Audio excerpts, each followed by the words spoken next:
And oh, yeah, like the dude just said, solid, conservative, and just plain right. Well, welcome to Monday. Monday all day long. Monday. Sometimes we call that Meatloaf Monday. Hit it, man. I think I'll try the meatloaf sandwich. Do you know what that is? Yes, meatloaf. What is it? I'm only asking in case I have to describe it later to a doctor.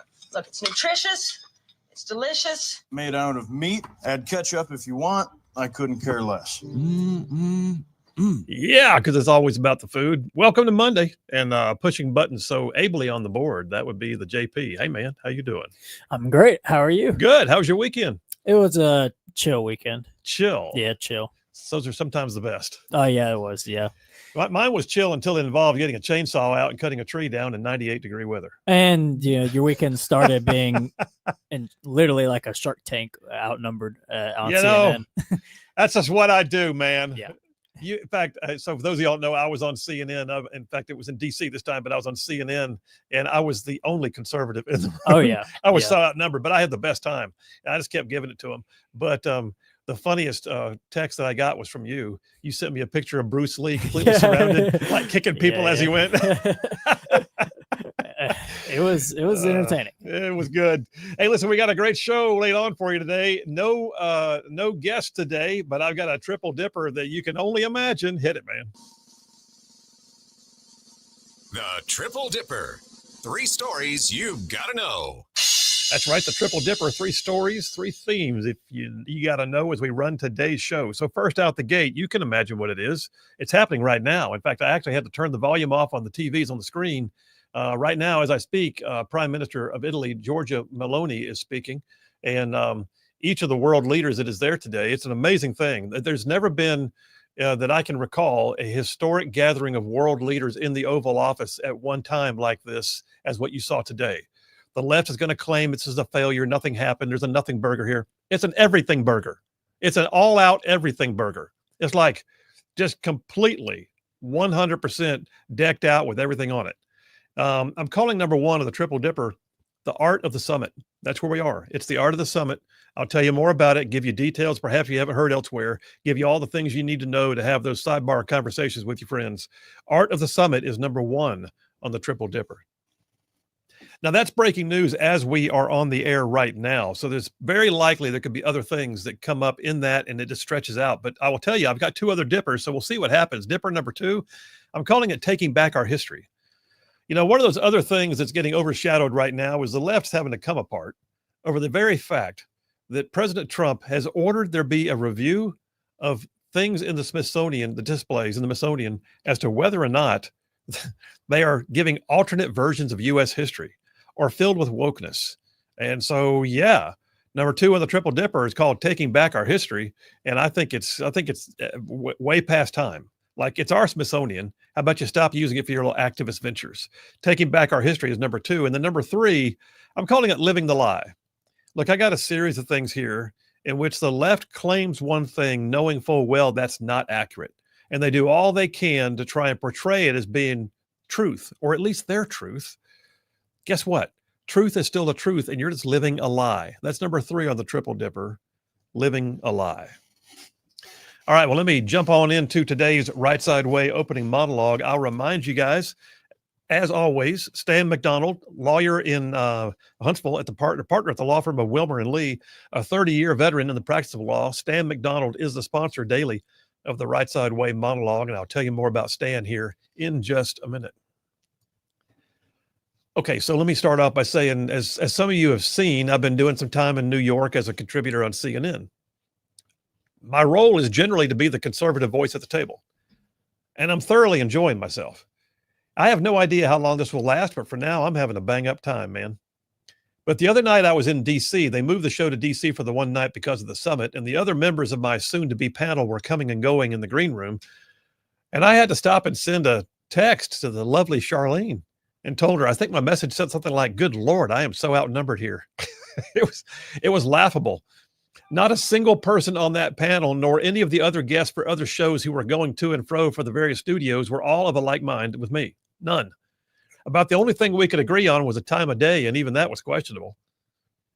And I will confess that once we got going, there was some socializing during the breaks. There was, with some of them. Sometimes. But there were some who were literally so far removed from what I consider to be reality that I found myself thinking, man, like Trump derangement syndrome is a very real thing. And it's true.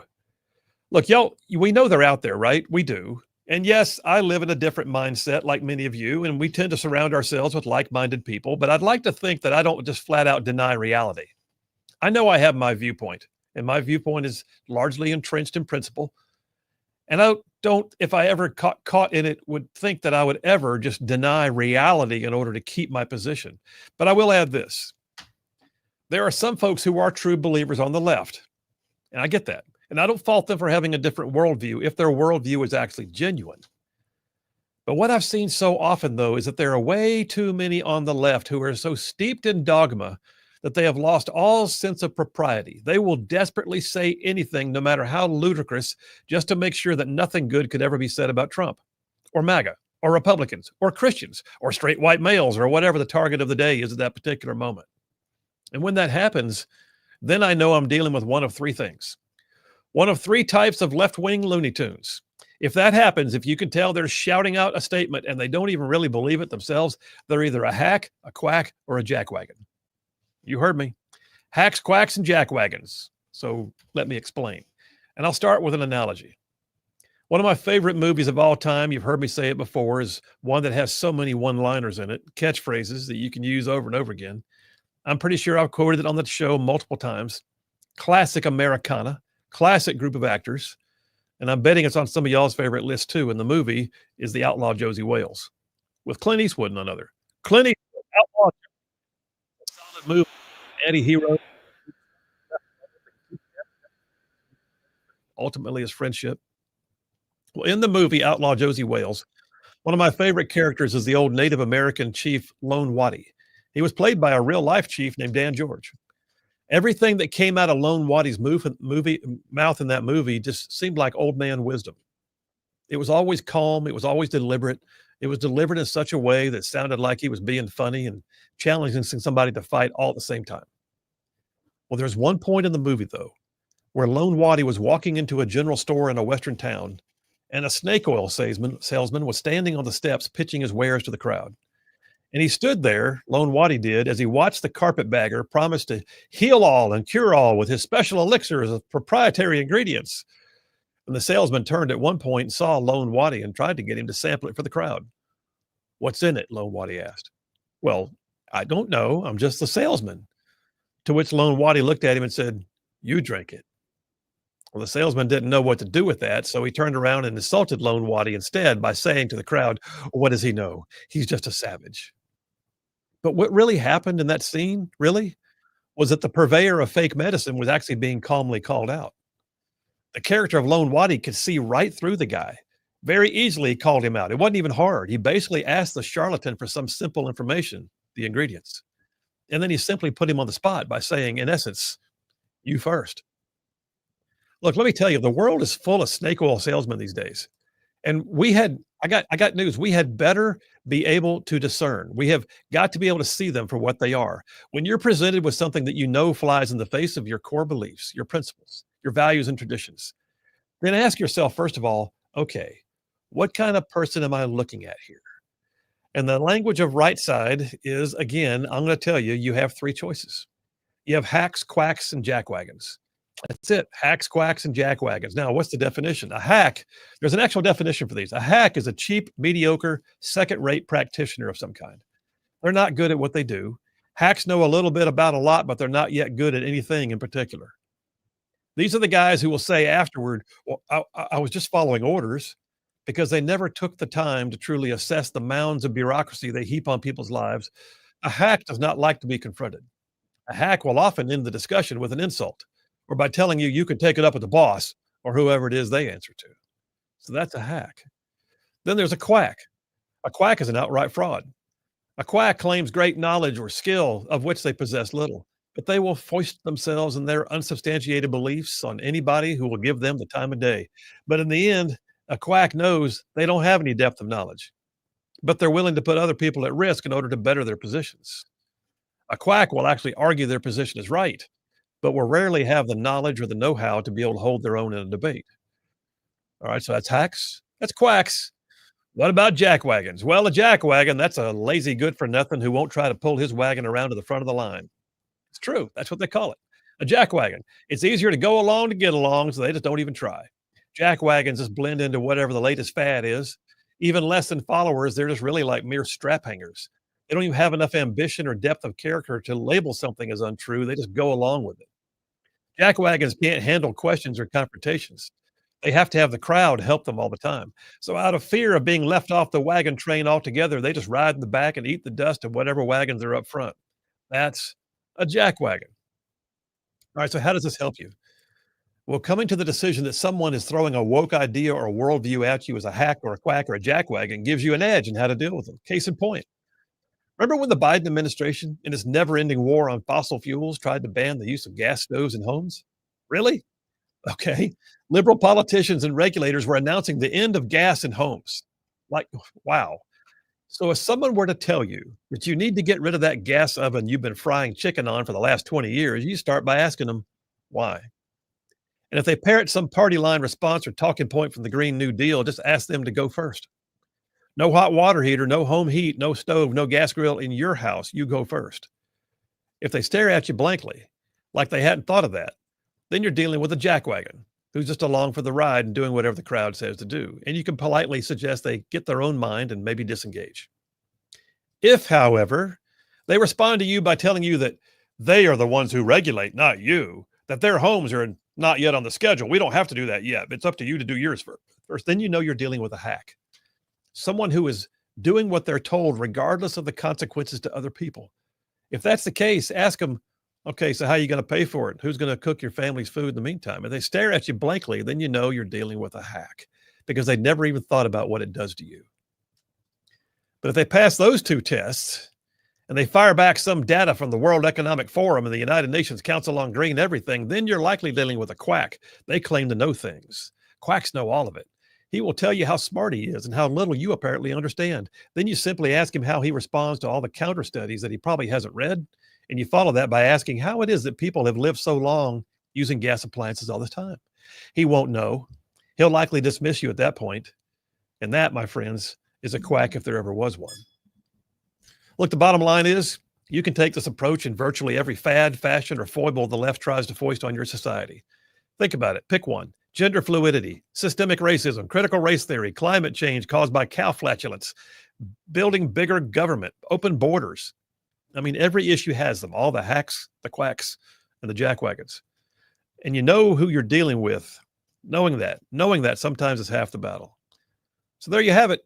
Don't say I never gave you anything, because I just laid out for you how to identify a shallow liberal. But once you decide they're a hack or a quack or a jackwagon, then you can proceed to dismantle their simplistic arguments, just like Chief Lone Waddy did to the snake oil salesman. I'm telling you, man, it works every time. And that's a wrap for the Rightside Way. Yeah, think about it. There's different ways that the left presents their arguments. And unless they are a true believer, like absolutely steeped in the knowledge of what they say they believe in, well, then the reality is all that's left is a hack, a quack, or a jackwagon. And once you know how to deal with them and identify who they are, you're going to win every argument. Phil Williams, Rightside Radio. Y'all stay tuned. We'll be right back.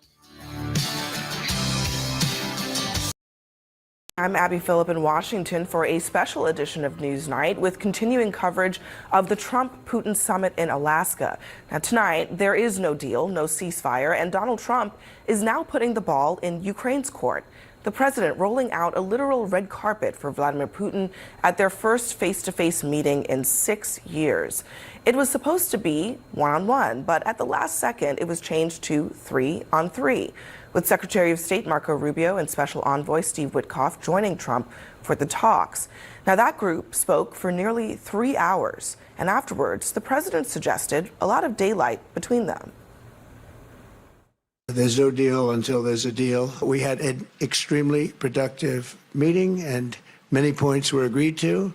There are just a very few that are left. Some are not that significant. One is probably the most significant. But we have a very good chance of getting there. We didn't get there, but we have a very good chance of getting there. Trump didn't expand on that significant point of contention, but just hours earlier, he had told reporters on Air Force One that he wanted a ceasefire today and wasn't going to be happy if it wasn't agreed to. But despite the fact that there was no deal, according to Trump, the meeting couldn't have gone better in terms of his relationship with Putin. If you had to grade it on a scale of 1 to 10? So I think the meeting was a 10 in the sense that we got along great, and it's good when, two big powers get along, especially when they're nuclear powers. We're number one, they're number two in the world, and it's a big deal. That's a big deal. Our panel is here in Washington.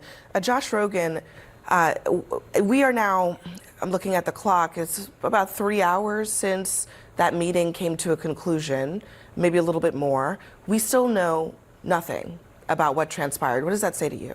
Well, it seems to me that if President Trump had some deliverable or something positive to brag about, he would have bragged about it by now. He would have at least hinted at it. And, the fact is that although the White House set the expectations very, very low, they seem not to have even reached that bar. And that everybody knows what that one thing is that they didn't agree on. That's Ukraine, which is actually the only important thing that we're here to discuss. And if they had some good discussions about nuclear disarmament or, energy deals, none of that really matters if they can't resolve anything related to Ukraine. And again, we probably would have heard it by now. And what Vladimir Putin said was very clear. He said, we have to solve the root causes of the Ukraine war, which everybody knows means that he doesn't want Zelensky to rule Ukraine. He wants to be in charge of who rules Ukraine. And President Trump seems to be finally realizing that there's no overlap between their visions for it. And I think that's why you get what we had here, which is a failure to communicate. Let me actually play Putin talking about this root causes thing. Just listen to what he had to say. Our country is sincerely interested in putting an end to this. But at the same time, we are convinced that in order for the Ukrainian settlement to be sustainable and long-term, all the root causes of this crisis, which have been repeatedly discussed, must be eliminated. Evelyn Farkas, what does that mean to you? To me, it means the root causes are imperialism. It's what Josh said. Vladimir Putin wants to control Ukraine. And that is not something that's on the table. President Zelensky can't agree to it. We can't agree to it. And Putin came here today, or to Alaska, to the United States, to buy time. He wanted to delay so that his war could continue, because even though the Russians are incrementally inching forward and it's not serious right now, he thinks time's on his side. And he wanted to also get on the good side of President Trump. So I actually think it's a good outcome in the sense that they didn't agree to a ceasefire because Vladimir Putin, without continued pressure on the battlefield, would break a ceasefire the next day. So it's good that he didn't trick our president with that. And maybe it's good that President Trump learned something in that meeting. But I think overall, it's clear that Putin appears to have gotten what he wanted, which is more time. Well, I'm curious. I think I'll go on record right away and say I may be the only one at the table that thinks today was not a waste of time. Okay. Tell us why. And I'll clear, well, for several reasons. I think number one, Putin had to come to the United States. We didn't go to him. I think at the end of the day, one of the things that has been so unabashedly said about Trump is that everything he's doing right now is carving Zelensky out of the discussion. He's not going to be, and the very last thing he said was Zelensky has a say in this, and we'll take this back to Zelensky and see what's what. There were a couple of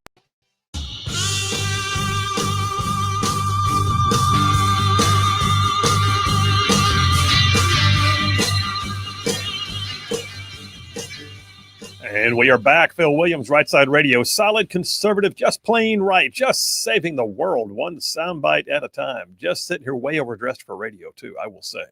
Had to wear my lawyer uniform today. Had to be in court this morning. But some of y'all are texting in already, and I'm glad of it. 833-687-4448. That's 833-68-RIGHT. Text it. Call it even. We'll get your input as we go along through the show.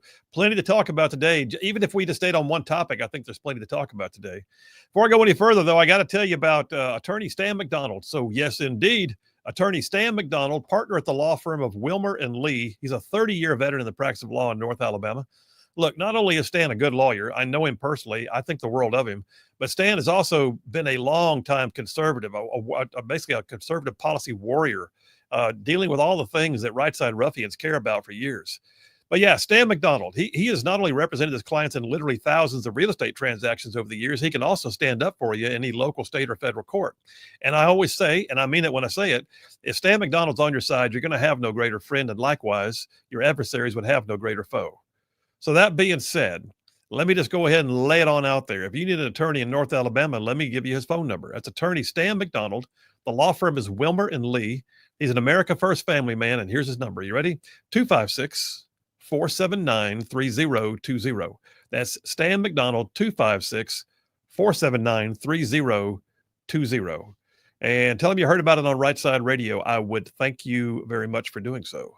Oh, yeah, by the way, no representation made the quality legal services is any better anywhere else because I'm advertising him on my show, and he's the one I like. So there you go. I'm just going to do a different one every day, man. I was going to make up my disclaimer every single day. Text lines are open. Let me see what I got here. I got several. Let's see. Pete from Decatur. Yes. Quoting Chief Lone Waddy from Outlaw Josie Wales. Endeavor to persevere. That is his best line. One of his best lines in the movie. But I liked what he said. They said to endeavor to persevere. And so we thought about it for a while. Endeavor to persevere. And then we declared war on the white man. It was a great movie. John from Harvest says, Phil, good monologue. Due to a couple of my hobbies, I have some very liberal friends. Sometimes when they talk about politics and current events, I'm reminded of what Reagan once said. It's not that our liberal friends are ignorant. It's just that they know so much that isn't so. So I'm tempted many times to tell them, remember the same people who told you Biden was sharp as a tack are the same people now telling you how bad things are under Trump. Bless your heart. Yeah, by the way, great point there, John. You could say bless your heart about anything in the South. As long as you put bless your heart on the end, it's not truly an insult. Or is it? It is. It's an insult. And then he says, Phil, keep fighting the good fight on CNN. Thank you very much. I am scheduled to be up on CNN again this Wednesday, heading up to New York this time. So looking forward to it. I really am getting a kick out of that gig. I don't know how long it's going to last. I don't know what they're going to do in terms of, keeping me coming back. But so far, so good. And I just go in there and have at it, man. Sort of like that scene from Oh Brother, Where Art Thou? Come on in, fellers. The water's fine. All right, we're taking a break. I'll be right back. Phil Williams, Rightside Radio. Y'all stay tuned. Moments that I thought were very telling. One of those was that Putin himself said, I don't want the other NATO or Western nations to, I'm going to paraphrase here, but jimmy up what we've been working on today. But then Trump also followed up too and said, I'm going to immediately call NATO and Western leaders. And I'm going to call Zelensky, and we'll see where it goes. And he won't disclose what they're going to talk about, which I think is part of, I hate to say it, but the art of the deal. I can't tell you how many mediations I've been in as an attorney. You go back and forth between the parties, that shuttle diplomacy. You can't just break loose and tell everybody what you talked about with one party because it burns the disclosure process, and you've got to go ahead and let the process play out behind closed doors first. Yeah, I take that point about I actually think it's very uncharacteristic of Trump, frankly, to not be saying a whole lot about this. So there's that. But on he got him to Alaska, to American soil, but did so by creating this incredibly flattering spectacle for Vladimir Putin, which was essentially, Putin could have landed, gotten back on the plane, and gone back home, and he would have been like, it's a win-win situation. In retrospect, given that there was no ceasefire, which Trump said he wanted, given that there was no breakthrough, which Trump said he wanted, was that a mistake? No, I don't think it was. In fact, I think today was a huge flex. Having a B-2 fly over Putin's head, that was one of my favorite moments of the year. I guess I'm just saying, what for what? Like, what does it all signify if at the end of the day Trump got nothing? Well, Putin got. The assumption is he got nothing. Go ahead, Ryan. Yeah, what Putin ended up getting from this was entering U.S. soil without having to submit to any concept of international law as somebody who has an international arrest warrant against him, having to not essentially flout American U.S. sanctions against him and his oligarchs. He got multiple photos of handshakes and grin and grabs with the president of the United States. Listen, this is his first incursion into Ukraine cost him the seat at the G8. It is now the G7, right? The global economic leaders, Russia and Putin specifically, were kicked out of that club. And now we are seeing the United States being the entity that is bringing Russia out of that rogue state status and bring it back into, and Trump said it himself, superpower status, great power dynamic. So this all plays right to Putin's imperialist message. And all of this, and to Evelyn's point, this was all known. Nothing today is news. The only person, the Russian dynamic and how things are really working in Ukraine that this seems news to is the president of the United States. Jonah? Yeah, I mean, what's below underwhelming? Subwhelming? I agree. This is probably the best. This is the second best outcome that we could have had. The best outcome was them calling off the summit in the first place. I do think it wasn't a waste of time. It was worse than a waste of time for many of the reasons that Niara and others have said. This creates this new dynamic. This new bromance thing is rekindled. You have Trump talking about how it's a 10 because they get along great. What the hell is that? To have a good relationship between two leaders is in service to an end. It is not to make a buddy movie. And no one, he's got this sort of 1980s thing still in his head that he thinks it takes some great courage, and it's really exciting that he got along with a foreign leader. And it's gaslighting. And so the idea that now we are setting up a situation where the Russians are getting their toe back into the international community. You have now this bilateral relationship where these many important things that we're supposed to be talking to this war criminal about. Putin won just, if you watch the whole day with the volume off, it was a total win for Putin and a total loss for Trump. Let me ask, has anybody at this table ever watched Trump do the deal? Because that's what he does. The first thing he always does is begin to try and establish that we can have rapport until we can't. So I mean, y'all are acting as if today is final, like this is the end of the show. Watch Trump do what deal? Where did that go? Hold on a second, Naira. Watch Trump do what deal? What are you talking about? First of all, the deal that nobody was willing to work on the last 4 years. The last 4 years, foreign policy was let's write another check. Are you talking about doing a deal with Putin on Ukraine or something No, I'm else? talking about the deal that brings an end to the carnage. You've got 1.2 million casualties on the Russian side alone. You've got literally somewhere in the neighborhood of 150,000. I guess the reason I'm confused is because there is no deal. That's why. Hey, all you Rightside ruffians out there, you are listening to Rightside Radio, solid conservative, just plain right.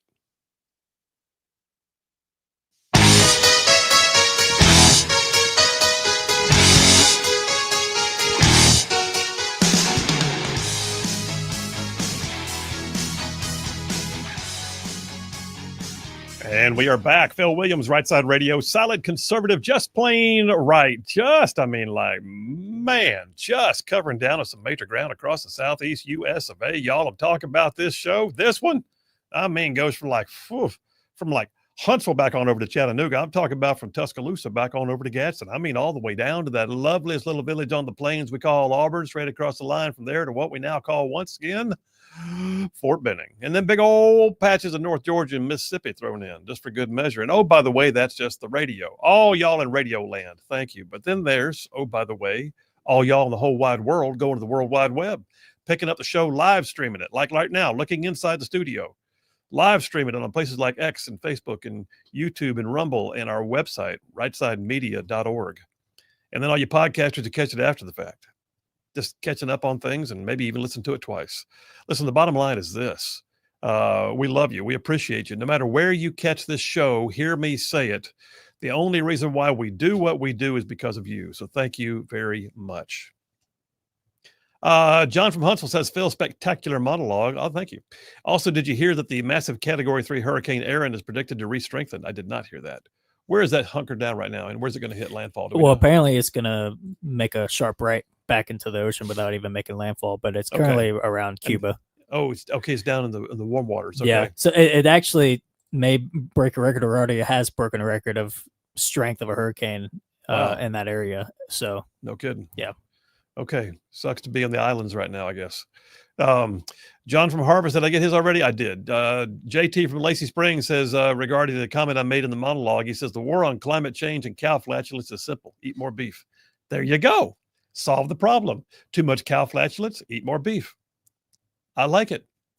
Luann from Huntsville says, I'd like to add one more to your esteemed analysis. That's the pack. So we got, I guess, so she's saying we got hacks, quacks, and jackwagons. She's adding the pack, people who don't think for themselves. They're lazy or just narrow-minded. They believe in safety in numbers, even if much like lemmings, they are racing over the cliff. And much like a band of wolves, their bellies and creature comforts are what matters. And they use power to intimidate. Well, Luann, I like that. Hacks, quacks, packs, and jackwagons. I'm adding to the list. That's a bumper sticker. That's by the way, Lemmings to the Sea. Did you know did anybody realize that was fake? Do you know what that is? Okay, lemmings are like little rodents, like little mouse, like muskrats kind of. They're smaller than that. More like field mice. Yeah. And there's a video that was taken of lemmings running in mass across like an open plain. And then they get all the way to the cliffs. And I don't know where this was now that I think about it. The cliffs of Dover. I don't know. But anyway, the bottom line is these lemmings in hordes are running across, and they just leap off the cliffs into the ocean. And so, and it was a documentary, I believe, done by Disney back in the 50s. It was black and white. I've seen it. And so it coined this phrase in pop culture called everybody's just moving like lemmings to the sea, meaning they'll just throw themselves at the issue, not even pay attention. Whatever the pack does, they do. Except that Lemmings to the Sea, the original video that captured everybody's attention, was fake. It was absolutely fake. You said that was in the 50s? It was fake. Yeah. And they were filming it. They were scaring them, making them run towards a camera that was on the ground. So it looked like hordes. And then they started throwing them off the cliff. like live lemmings. Somebody was throwing them off the cliff, and down below they were just filming them falling off in the sky. But Peter would have a field day with that. Oh my gosh. Today. Yeah. Anyway, I read a study on that one time. I think I did a monologue on that at one point. I need to dig it out of my archives, but it's hilarious in a bad way. What to say? They achieved CGI before CGI was even a thing. They just manually did it. They just artificially manufactured that whole bad thing. Luann from Huntsville also, by the way, saying that's awesome. And she says, and I wear the Rightside Radio t-shirt with pride. Thank you, Luann. We appreciate you more than you know. Jeff Rowe from Indiana checking in. I believe he's on vacation right now. He says, Phil, you did a wonderful job on CNN. Thank you, brother. He said, but I have to admit, I felt sorry for you because you had to breathe all the smugness that was in that room. It reminds me of a South Park episode, and one who knows it will laugh their butts off. Awesome. Listen, it was even worse in the green room because I didn't know who my panel was going to be. Usually I get the word ahead of time. All I know is I'm in the room, and they're huddled around a laptop to see what Trump was saying in his interview with Hannity. So we're in the CNN green room watching Fox on a laptop, and I'm watching it with them. But the amount of snide, like Trump jokes and the man's an idiot. My gosh, he gave himself a 10. Oh, of course he did. Always gives himself a 10. And it was going, I thought, holy crap. I am just sitting in here. I'm like do they even realize I'm a conservative? They might turn around and throw some food at me. Yes. I was shocked that they left you out to dry like that. Like the only one. I liked it. It meant that I got plenty of time to speak. Well, it's also funny too because what was the guy's name on the far left panel? Jonah Goldberg. Yeah, I feel like that's a CNN Republican. They're like that's a CNN conservative. He's an absolute never Trumper. Yeah, and he's a good columnist. He's been writing for years. I think he's kind of right up there with Bill Kristol and others who somewhere in 2016 they abandoned the idea of the Republican Party ever having any credibility because they elected Trump. Yeah. And so he became a true never Trump Republican.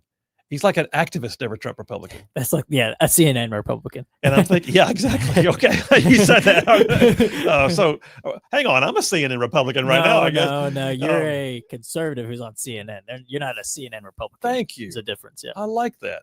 But yeah, it was crazy in the green room. David Axelrod was standing there, used to be an advisor for Clinton. You got just other people walking in and out. I'm thinking, is he on the show with me?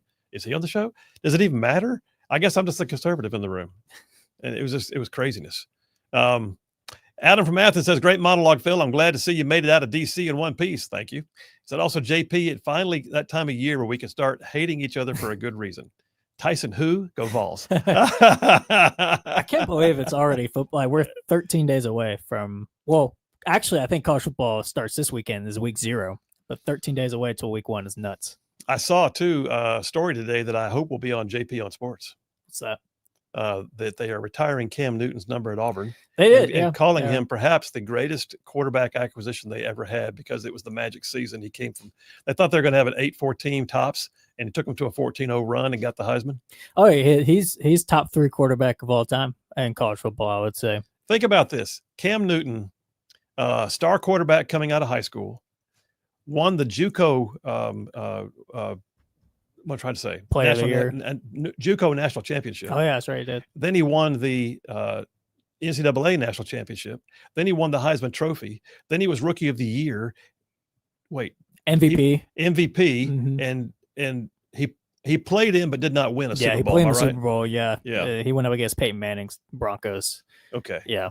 So he's against the other GOAT. Yes. Yeah. Tom Brady and Peyton Manning. There's the GOATs right there. Those are the two. Lewis from Trinity says, what time slot on CNN? I need to start saying that. He said, I need to start saying that. Yeah, you do. It's hard to say. When does it? I got to watch CNN. Oh, you do? Anyway, I've enjoyed it, and it's going to be on at 9 p.m. Central Time on Wednesday. That's the plan.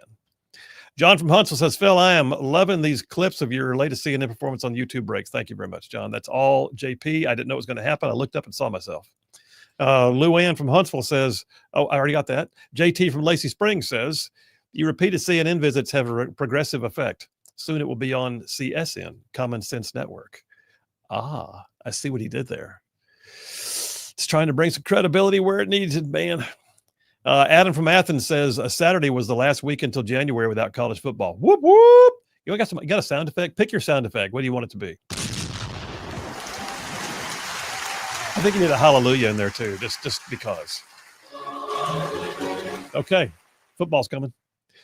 Jeff from Indiana again says, I think I'm just enjoying these text messages. Says, Phil, I think the only part of the show on CNN that was interesting is when you were letting them know how the election was and they were all denying it. I know, man. I mean, I, for one, can sleep well at night knowing that the 2020 election was the best election in U.S. history. That's what they said. Yeah. And then with a straight face. But the look on my face, I couldn't. There was no poker face left at that point. In fact, when they turned to me, I knew what was happening. As soon as I saw them say, we're going to talk about the 2020 election, I said, I know what's about to happen. And so they came to me and I said, all right, everybody get ready to pile on. Here we go. It was fun. Jack from Huntsville says, Achilles had his myrmidons. They followed their orders without question. Today's Dems are without are our modern day myrmidons. They follow and obey without thinking or questioning. Jack, that's a thinking man's text right there. Thank you very much.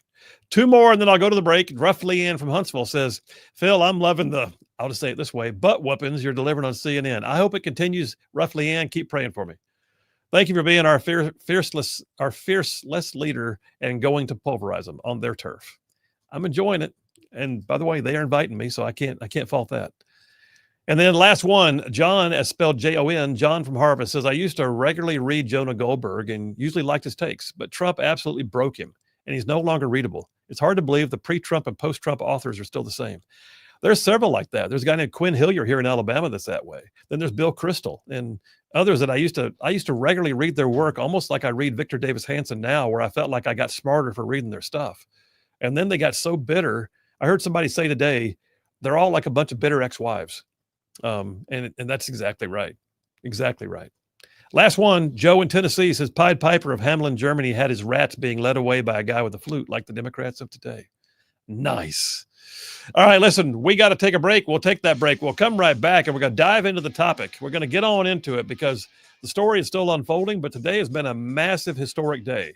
I'll tell you why. I'll tell you what to respond when people ask you about it. Y'all stay tuned. We'll be right back. So there's never my confusion is because it's been 6 months since he's been president. He thought he could end it with a phone call with Putin. We've now had this massive summit where he created this big scene. And what has come out of the summit is a lot of nice words about Trump.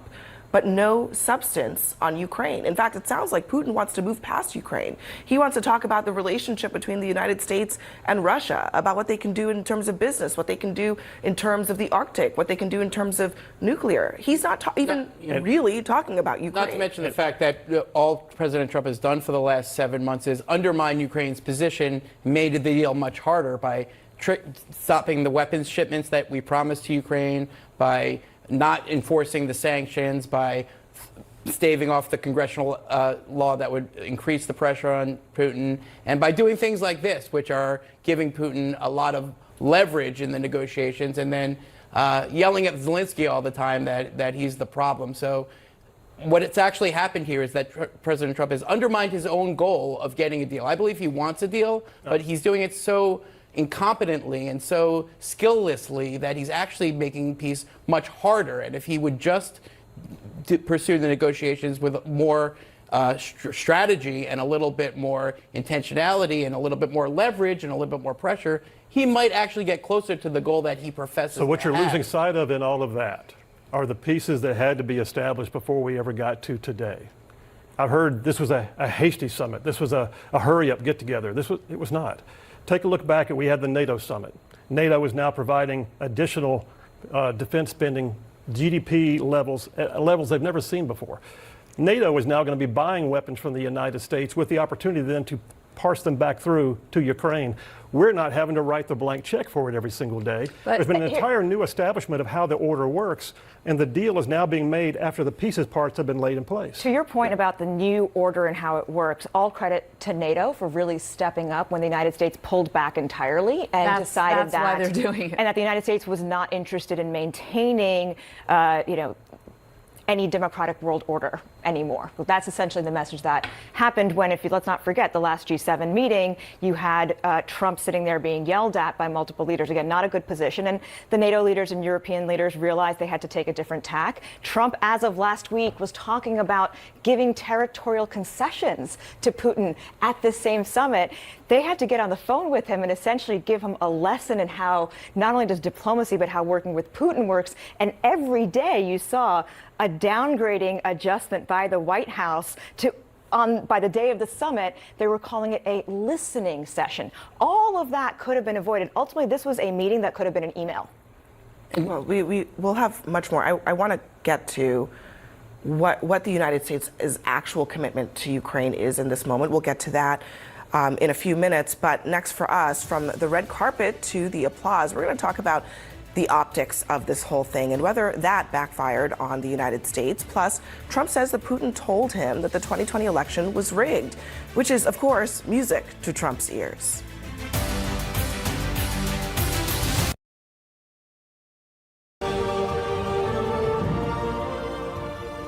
If optics is everything, that's what Vladimir Putin got tonight in Alaska. He received a literal red carpet treatment on U.S. soil, which was the first of many mixed messages. The president warmly clapped and shook his hand as they met on the tarmac, and then a more aggressive demonstration, a flyover of American warplanes, prompting a surprised reaction from Putin.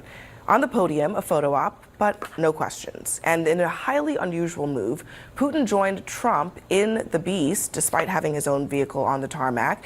And in the joint statement, the Russian president actually spoke first at the press conference. That is something I don't think I've seen in a domestic summit of any kind in covering White Houses. Evelyn, several things about this, but I want to ask you, earlier today, John Bolton was saying, and by the way, former national security advisor for Trump, was saying that the idea that Trump placed all of those fighter jets lined up on the tarmac and then had Putin walking through them essentially just created an opportunity for intelligence gathering on the part of the Russians. What did you see there? Well, yes, and also letting him into the Beast, because who knows, maybe Putin thought there might be a chance, or maybe it was already arranged ahead of time. And the Russian president could put a bug in the Beast. Hopefully we swept for it, and I know it sounds a little outrageous, but he is an intelligence officer, and the Russians are always collecting intelligence, Abby. So yes, intelligence, but I think it was probably more to show off to President Putin that's why they were there.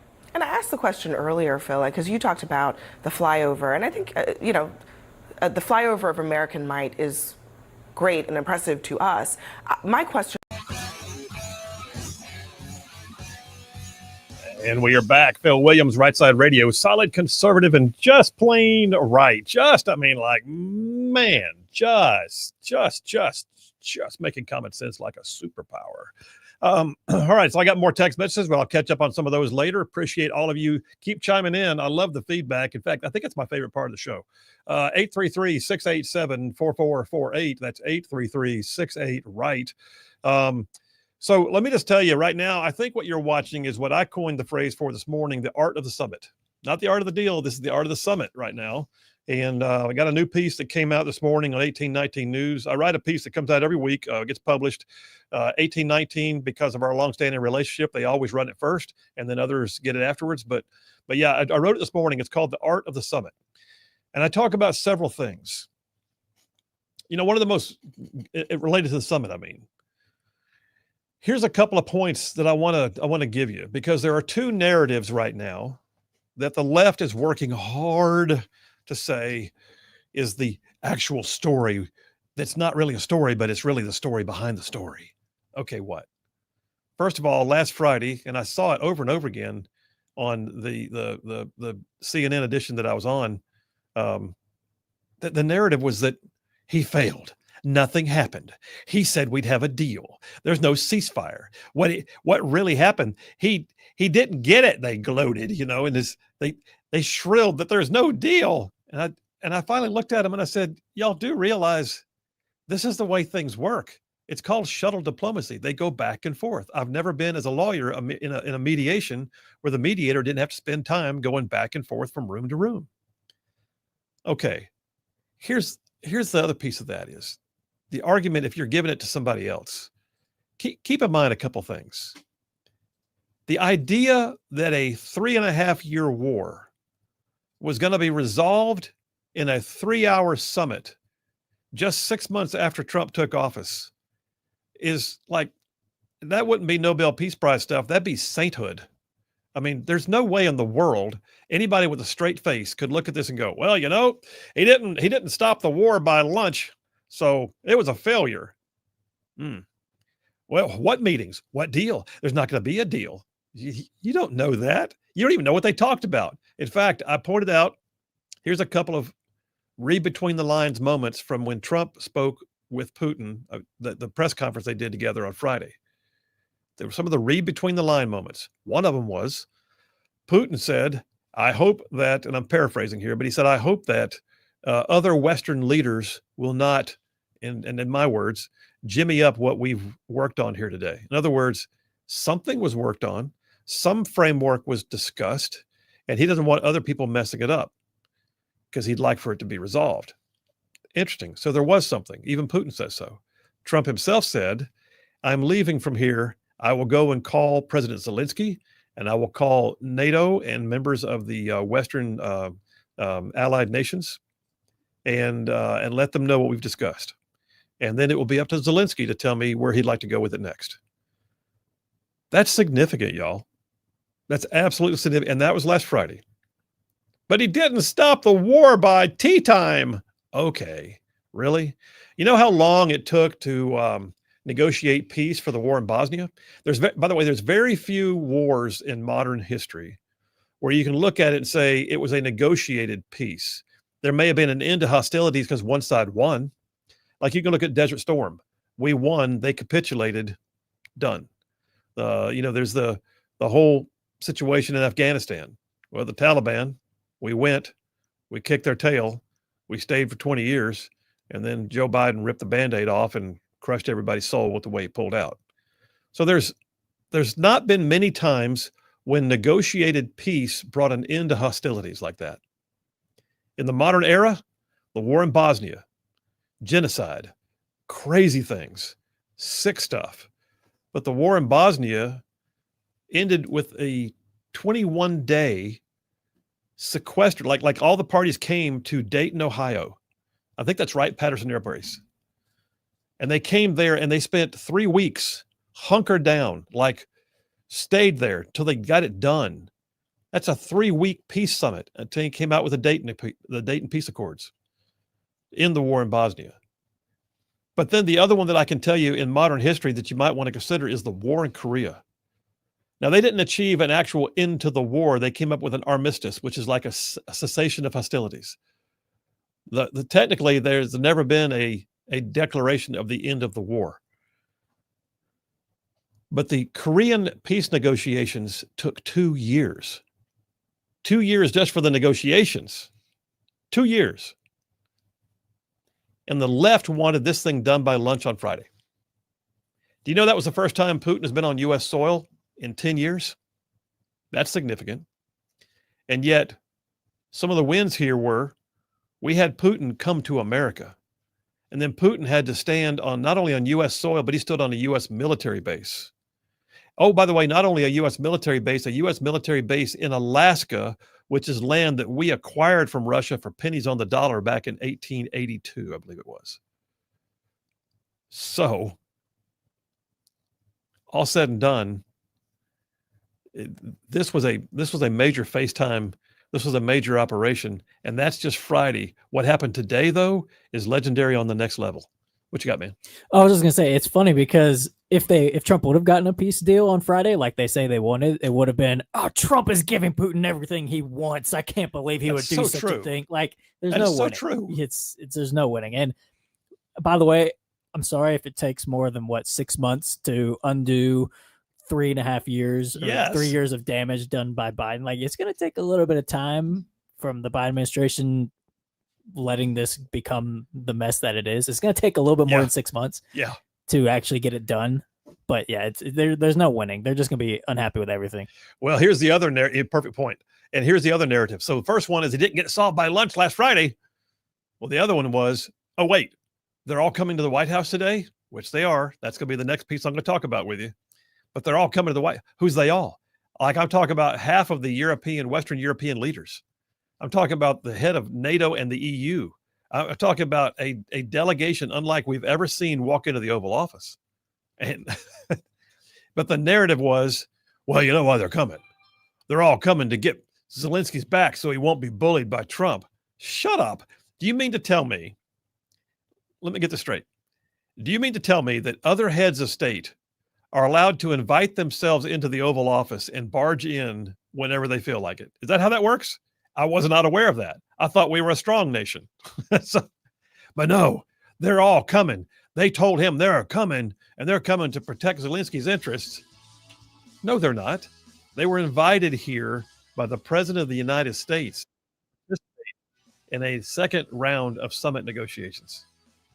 More on this. Oh, man, I'm giving you a handful. Y'all stay tuned. We will be right back.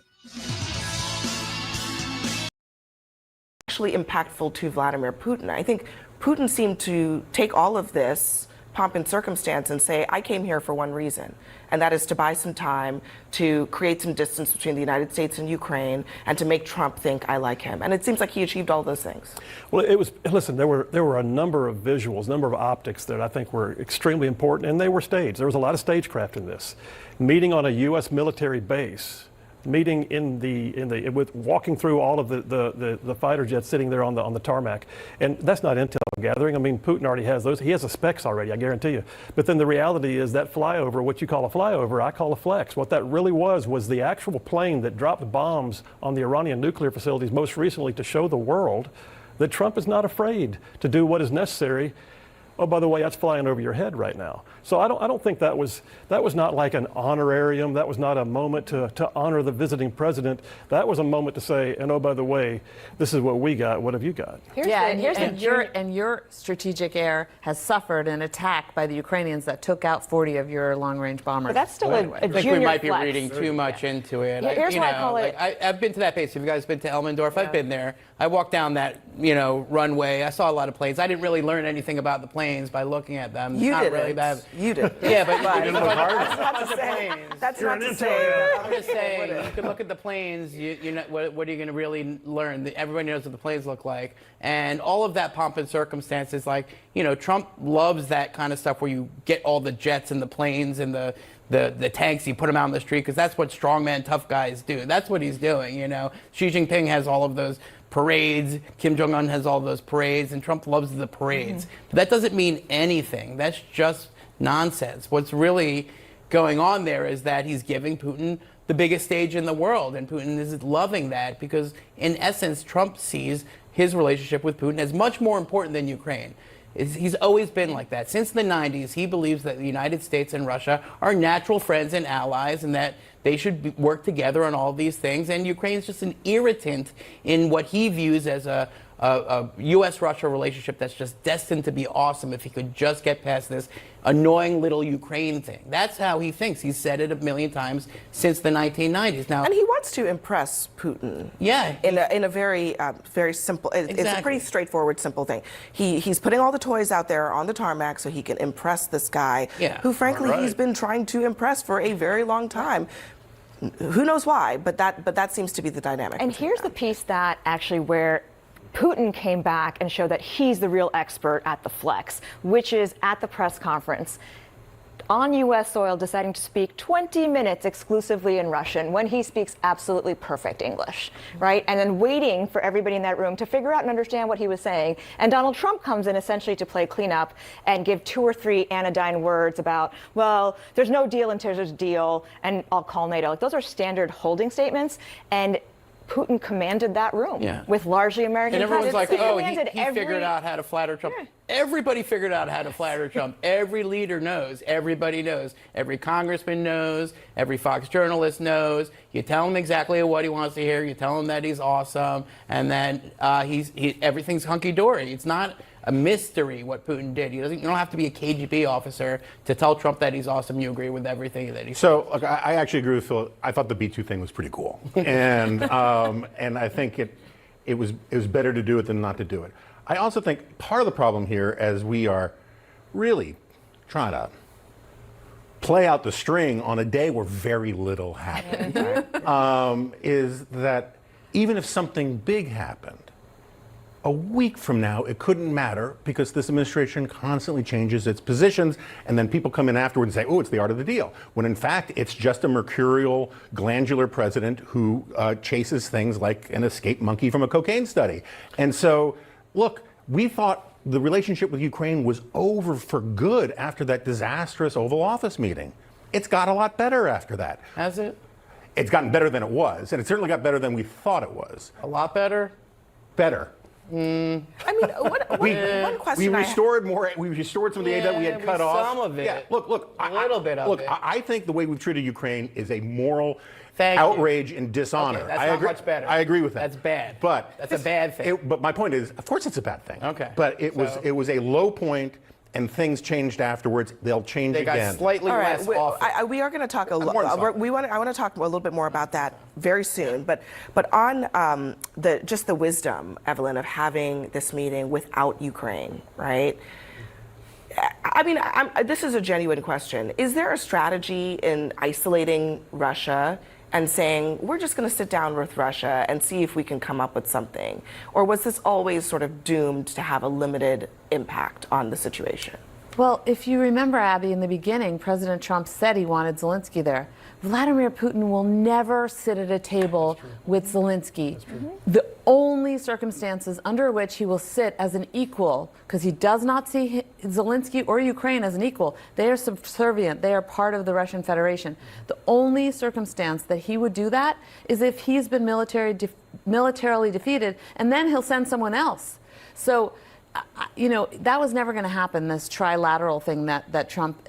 The problem is President Trump doesn't understand the historical, the ethnic, the emotional reality that these people live in.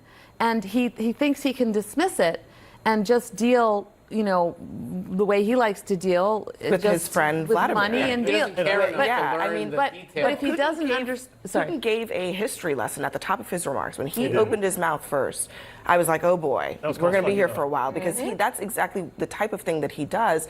This is a man who is deep in his vision of what Russian history ought to be. Meanwhile, Trump is just operating on a different level that is much more surface, and they're just not on the same plane, and that was very much on. Let's also not forget about I don't think there was anything to Putin's remarks that anybody out there went, wow, that was incredible. Nobody bought that. That was called sucking up. That's all that was. That was literally trying to set the stage. It was profound. With a giant suck up on the beginning of the speech. It's typical of Putin to unspool this narrative about Russia's place in the world, and that's what he did at the start of his remarks.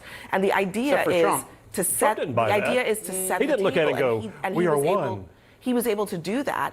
Again, I don't understand why the White House allowed that to happen, but he was able to do that unchecked for however long that lasted. I will say this, and set the table. No one at the White House is going to proofread the president of Russia's speech before he gives it. At the same time, once he starts speaking, the last thing you're going to see happen is the president go, stop speaking now, I don't want to hear anymore. But this is what He's diplomacy, going to get his speech out. This is what at the State Department, at the Pentagon, this is, for those of us who work events and public affairs and diplomacy. And oh yeah, like the dude just said, solid, conservative, and just plain right. Well, welcome to hour number 2 already. Hour number 2 on a Meatloaf Monday, because it's always about the food. So I'm in this Dipper number 1 here, and this is to me, this is the biggest story in the world right now. Absolutely the biggest story in the world. It is the story that could have the most dramatic impact on days ahead. This is a story that involves both foreign policy. It involves U.S. politics. It involves more than just U.S. policy. It involves military policy in many ways, because the DOD and NATO are heavily involved in this. And there's a lot of things that are happening today with the second round, what I would call phase 2 of the Art of the Summit. So here's the thing that happened today. And if you've not had a chance to see it, in fact, I'm looking up on the screens, both, I got CNN and Fox both on the wall right now, and both of them are just going at it, same storyline. Today, President Volodymyr Zelensky, thank you for putting that up on the screen, by the way. I see that JP's got parts of it up on the screen. Zelensky came back to the White House. You know, the last time he was in the White House, a little awkward, a little difficult. It got a bit of a chastisement, and today the warm welcome from the President of the United States, who, by the way, Zelensky is the only one the President of the United States, to my knowledge, met at the door. All the rest of the world leaders were met by Monica Crowley, who is now the Director of Protocol for the White House. So the other world leaders met and were received warmly, you know, but Zelensky was met by President Trump personally. Zelensky wore a suit. There's that. It's a bit different. It's a black suit with a black shirt, so it, you know, it's kind of like he's the man in black. Did the whole Johnny Cash thing, but Zelensky was there and had a very cordial meeting. Also there, you had the Secretary General of NATO, you had the head of the EU, you had the Prime Minister of Italy, the Prime Minister of France, you had the Prime Minister, or excuse me, it's a Prime Minister, I think, the head of Germany. I've forgotten which position it is. Finland. I know if it's Sweden. European Union. I said the European Union already. Okay, yeah. So that's a heavy crowd. You know what that means? We had more world leaders gathered in the Oval Office at one time than perhaps ever. I don't recall this ever happening again. And they were there. It was not a social call. This was a heady, we have things to do. This is an important meeting. And it's absolutely of historic significance, in my opinion. That is not hyperbole, my friends. Tell me when you've seen something in the neighborhood of 6 to 8 world leaders all gathered in the Oval Office for one purpose ever. In my lifetime, I don't remember it. I'm sure there were times when there was more than one, but usually what you see is somebody's hosted and they have their time and they leave. Most of the time, it's one world leader that comes in and that one world leader leaves. They all flew in separately. You got a gathering of power like never before. Several things about this. Number one is, not only was it historic in its scope, but it was historic for the purposes of resolving the war in Ukraine, because the left has been of the narrative. I told you a minute ago, the left has been of the narrative here that somehow or another, Zelensky needed protection from Trump. And so these people came to get his back. And this is all to make sure that Zelensky's not getting bullied. Stop it. You're embarrassing yourself. You know what it really means? If you look at it, Putin came to the meeting by himself. Putin didn't get to come to the Oval Office. Everybody else all came together in one big united front to meet at the Oval Office. Look, it's one thing for Trump to fly out to Alaska and have a meeting at an Air Force base and fly a B-2 stealth bomber over Putin's head. Spend 3 hours with the man and then end the meeting. We don't know how the meeting ended or why. They were actually scheduled to have lunch. They didn't. You know what that tells me? Is that Trump was probably ready for the meeting to be over. And so they ended it. And Putin got back on his plane and flew home by himself. There is nobody coming to these meetings with Putin. Nobody. There is nobody coming to these meetings to say, we've got your back, we want to stand in solidarity. None of it. What you're watching right now is the vast majority of the world is aligned in believing that Putin is the aggressor, but at the same time wanting to make sure that we get to an end of the carnage. We have had over 1 million Russians alone, 1 million die or be killed or be casualties. Battlefield injuries and deaths, almost like 1.1 million on the Russian side. You're looking at somewhere in the neighborhood of 150,000 on the Ukrainian side. Of that, 14,000 are just innocent civilians who are not even combatants. But the left is absolutely determined that the only reason why these people came to the White House today is because they had to protect Trump. Marco Rubio went on CBS's Face the Nation and just stared that thing down. Just let them have it. So I got time for that. I think I do. You got that clip? I'm going to call up clip 1. This is Marco Rubio on Face the Nation getting harangued and then laying down the ground truth right down low where the baby goats can get to it. Play it, man. Concern from the Europeans that President Zelensky is going to be bullied into signing something away. That's why you have these European leaders coming as backup tomorrow. Can you? No, it isn't. That's not why they're coming as back. That's not true. No, but that's not why that's not true. They're not coming here tomorrow to keep Zelensky from being bullied. They're not coming. February Oval Office they're coming here tomorrow in front of television cameras where President Zelensky. Do you know how many meetings we've had since then? Oh no, I know, and I was just up in Alaska watching the one with Vladimir Putin where a red carpet rolled out. No, but it was Zelensky. We've had more meetings. We've had one meeting with Putin and like a dozen meetings with Zelensky. So, but that's not true. They're not coming here tomorrow to keep Zelensky from being bullied. They're coming here tomorrow because we've been working with the Europeans. We talked to them last week. There were meetings in the UK over the previous weekend. And they said President Trump was going to demand a ceasefire as early as Thursday. No. But you said that they're coming here tomorrow to keep Zelensky from being bullied. They're not coming here tomorrow. Oh, this is such a stupid media narrative that they're coming here tomorrow because Trump is going to bully Zelensky into a bad deal. We've been working with these people for weeks on this stuff. They're coming here tomorrow because they chose to come here tomorrow. We invited them to come. We invited them to come. The president invited them to come. But the president told those European leaders last week that he wanted a ceasefire. The president went on television, said he would walk out of the meeting if Vladimir Putin didn't agree with one. He said there would be severe consequences if he didn't agree to one. He said he'd walk out in 2 minutes. He spent 3 hours talking to Vladimir Putin, and he did not get one.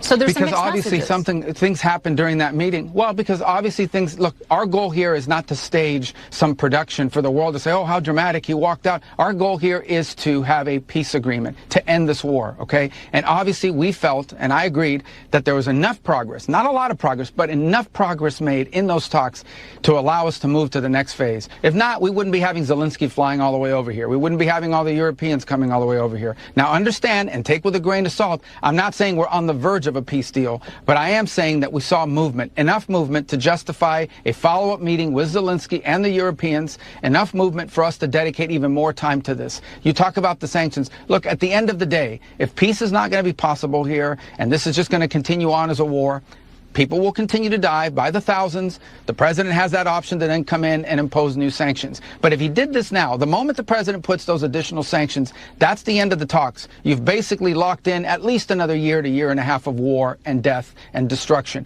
We may unfortunately wind up there, but we don't want to wind up there. We want to wind up with a peace deal that ends this war so Ukraine can go on with the rest of their lives and rebuild their country and be assured that this is never going to happen again. That's the goal here. We're going to do everything possible to make that happen if it's doable. It will require both sides to make concessions. It will require both sides to get things they're asking for. That's how these deals are made, whether we like it or not. All right. That's amazing. So what galls me is the level of vitriol. She was throwing it back in his face. And she's basically, why don't you just go ahead and say, you failed? That's all. I mean, that's what she was doing. You failed. You didn't fail. What is it? What are you talking about? And I love the fact that he finally said, what a stupid media narrative.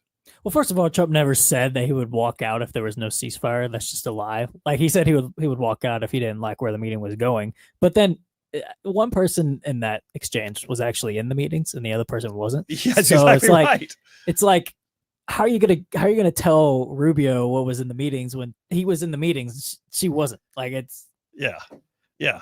And they're all coming here to protect him from being bullied. We invited him here. Yeah.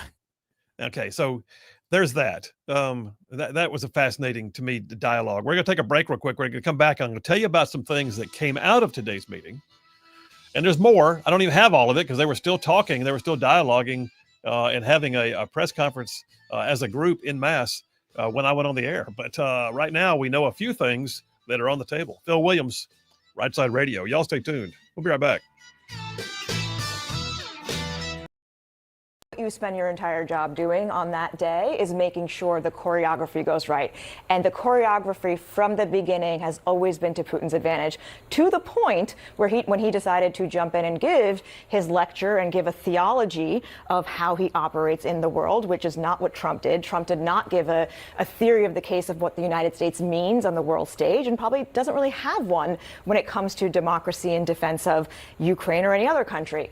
What Putin also tapped into by arriving in Alaska is this deep Russian history in which they still believe Alaska belongs to them. Like, that is for an audience in Russia. It's a good thing that we didn't give back the Bering Strait at this point, but Putin won on that level as well, as saying, hey, look, I am here. I have stepped foot once again on another territory that used to be ours. He also never know what the deal might be. Hey, what you're missing there is that one more flex was the fact that we had him come to Alaska.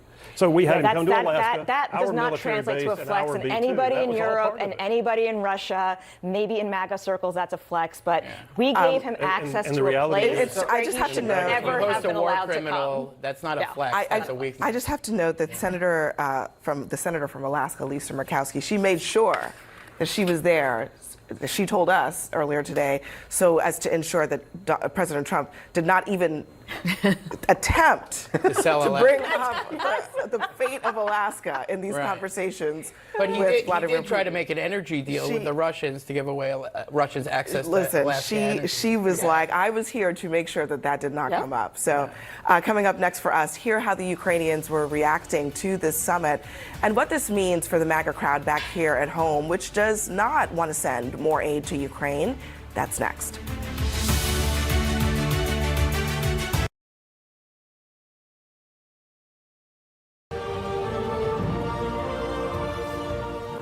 Back now to our breaking news. Tonight, President Trump is headed back to Washington, D.C. as we speak, essentially empty-handed, after his high-stakes summit with Vladimir Putin fell flat. The ceasefire agreement in Russia's war on Ukraine that Trump had sought to broker did not happen. But in an interview with Fox News, Trump said the fate of the deal is now up to Ukrainian President Volodymyr Zelensky.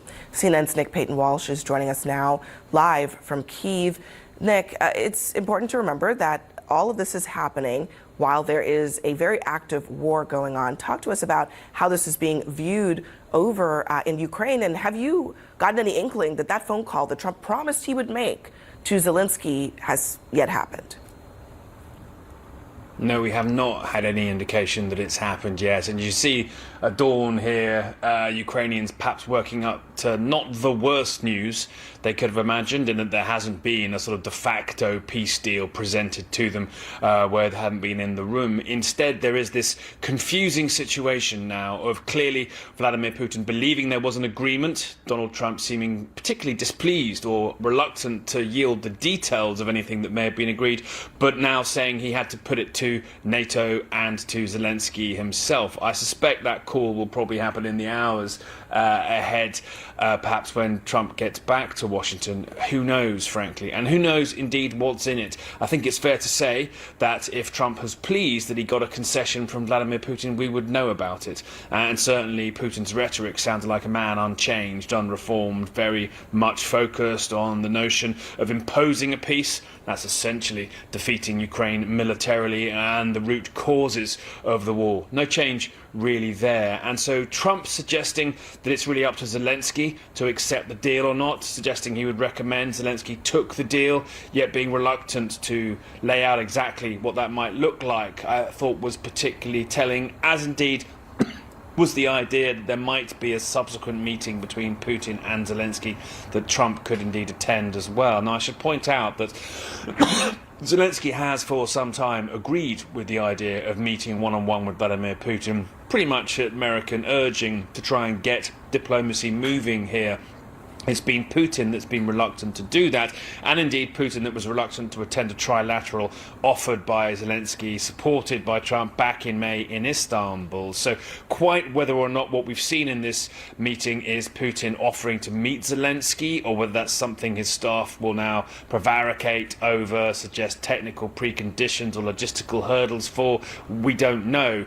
But interestingly, there clearly is some sort of idea of a proposal that Trump has to put to Zelensky, and he is now framing it as basically, well, if this doesn't work, it's kind of Ukraine's fault. So again, the pressure on Kiev, very much the wronged party here, the victim of Russian aggression, to potentially accede to a deal. And we've been in this place before. Now the European allies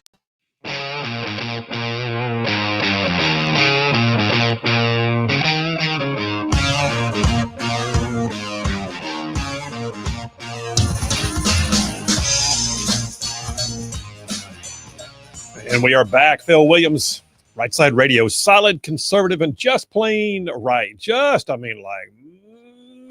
making common sense like a superpower. And I'm going to the phones real quick. I think Wolverine Dan's on the line. Wolverine Dan, how you doing, buddy? Well, I'm doing quite well. President Trump has done a phenomenal job so far. He's pretty much done everything he said he was going to do in his campaign speeches, which is all pluses, and it's good for the American, the State of the Union, good for America in general. But, this peace thing with Russia and Ukraine, if he brokers this, he gets this done. I'm not expecting them to, give him praise and everything. But this is how sad a lot of the left-wing liberals are. They want nothing good to come out of his presidency. Yeah. And all that does is ruin our lives, guys. Your life, my life, everybody else's life. They'd rather see us suffer and not succeed and make America great again and benefit everybody financially. And I don't understand it. It's a sickness, man. It's in the head. Don't you agree? It really is. In fact, it's gotten so obvious that some of them actually hate Trump more than they love America. Does that make sense? They hate Trump more than they love America. No. One thing what God always said is love your fellow man. That's part of the commandments. Okay, come on. I mean, really, is it that sick in your head that you can't follow at least God's rules? Which, to me, I know God's rule is correct. Not only that, it benefits their fellow man. I don't understand this. It is such a sickness. It makes me want to throw up. It's that bad. Well, it is. And I mean, if you look back at, in I think it's March when Trump spoke to the joint session of Congress, he had a number of people in the gallery. He was celebrating, like he announced one young man who was a cancer survivor. He announced another young man who was going to get an appointment to West Point. The Democrats refused to clap for any of it only because he was the one pointing it out. Everyone should rejoice when a child beats cancer. In my closing is this: hatred like that is the devil controlling that human being, because God never ever hated. And neither did Jesus, all right? He gave up his life for us, all right? And what gets me is that the devil's working miracles with these people. When I say miracles, bad miracles, because they buy into it, and that's all that's in their heart is the devil. Appreciate you, Wolverine Dan, as always, buddy. Have a great day. All right. All right, see ya. He's right. I mean, and like I said, there's a bunch of them out there on the left side that hate Trump more than they love America. Isn't that sad? That really is a mess. It's a messed up situation. I see a bunch of text messages coming in. I'll tell you what, man. I'll be working on some of those pretty soon. But let me tell you a couple of things that came out of today. And this topic's not over. We're not done with it. But I got to give you a few talking points that came out of it today. One is President Trump in his opening statement. So afterwards, after they had the confab in the Oval Office. Then they went out and they had the class photo where they basically all stood in front of the flags of their countries and got a group photo of this historic gathering of world leaders in the Oval Office. And then they went into, and I don't know where they were, but they went into a large room where the press was arrayed, and they had basically a conference table. And they all sat around the conference table, and each took a turn speaking to the press. Trump, of course, opened. In Trump's opening comments, and I got to hear this right before I went on the air. In Trump's opening comments, he said that he will be contacting Russian President Vladimir Putin to discuss things that came out of today. And there will be a discussion about what he called an exchange of territories. A discussion about an exchange of territories. Now, my understanding, and I've heard multiple people say this, is that Zelensky can't give away territory as the president of the United States. That something about their Ukrainian constitution requires him to take that to a referendum of the people. So he can't just cede territory. That's not allowed. And it shouldn't be, to be honest with you. But right now, one of the first pieces that came out is a part of the discussion appears to be a discussion about what Trump referred to as an exchange of territories. Now, exchange indicates that if he used the word intentionally, exchange indicates that there's a swapping. Who wants what and when? Well, there are ports on the Black Sea that Russia took when they took the Crimean Peninsula. Does Ukraine want part of the Crimea back? I don't know. We know that Putin apparently expressed an interest in what is known as the Donbass region. The Donbass region is the eastern rim, the eastern side, if you will, of Ukraine. And the Donetsk and Luhansk Oblast, which is like saying giant counties or states, those particular regions are rich in mining and natural resources, and Putin wants them. So don't tell me this is all about NATO being on his doorstep. He just wants stuff. He wants things his country needs. And he sees rich natural resources in a region that is currently one of the most hotly contested portions of the entire war. So we know that right now there has been some measure of discussion regarding an exchange of territory. What that means, I don't know. But I will tell you that when Trump said that, Zelensky didn't blink. He didn't wave his hand and go, wait a minute, that's not what was said. There will be some discussion about an exchange of territories. The other piece of this is the United States affirmed that it will provide what it calls security measures equivalent to something like an Article 5 response for NATO. If you recall, the Article 5 of the NATO Convention is a attack on one is an attack on all. We will respond to defend our allies. He is saying that we are going to provide security measures. What does that mean? Well, right now we already know there's advanced weapon sales going to the EU now, not direct, but EU, and they're being bought by the EU to then be sold back to Ukraine. In other words, we're not losing money now. That's good. I don't mind that. That's industry. We win. We sell stuff. Our companies make money. Our nation makes money. We're not writing blank checks. I'm okay with that. Send them more Tomahawk cruise missiles. I'm sorry. Send them more Javelin missiles. Send them more M1 Abrams tanks. Send them some boxes of ammo. Do all of it. I'm good with that. But the reality is we're not having to spend a dime on that. We're getting it basically sold on the open market to the EU, who then sells it to Ukraine. But more than that, there was a discussion from General Jack Keane about whether U.S. troops would ever have a play. Well, that's different. I'll tell you about that in a minute. Bill Williams, Rightside Radio. Y'all stay tuned. We'll be right back.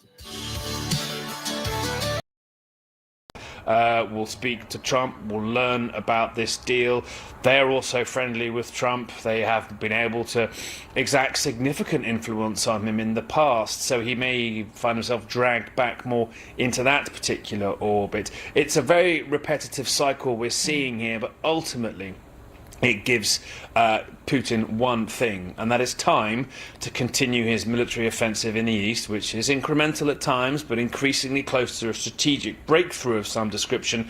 And that's, I think, what many Ukrainians fear Trump has found time for. All right, Nick Payton Walsh, thank you for all of that great reporting. Jonah, you know, the anti-Ukraine crowd at home is pretty strong in terms of their influence in Trump's orbit.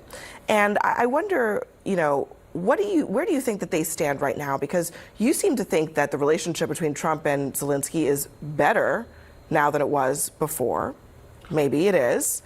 But Trump could change his mind tomorrow. Yeah, absolutely so could change his mind. And when I say it's better, I'm saying, you know, it's like the best gas station sushi in Alabama. It's saying something. It's just not saying a lot, right?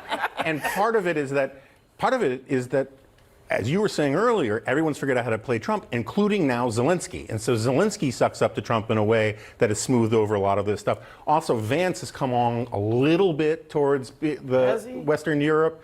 You can just keep asking the rhetorical questions all night.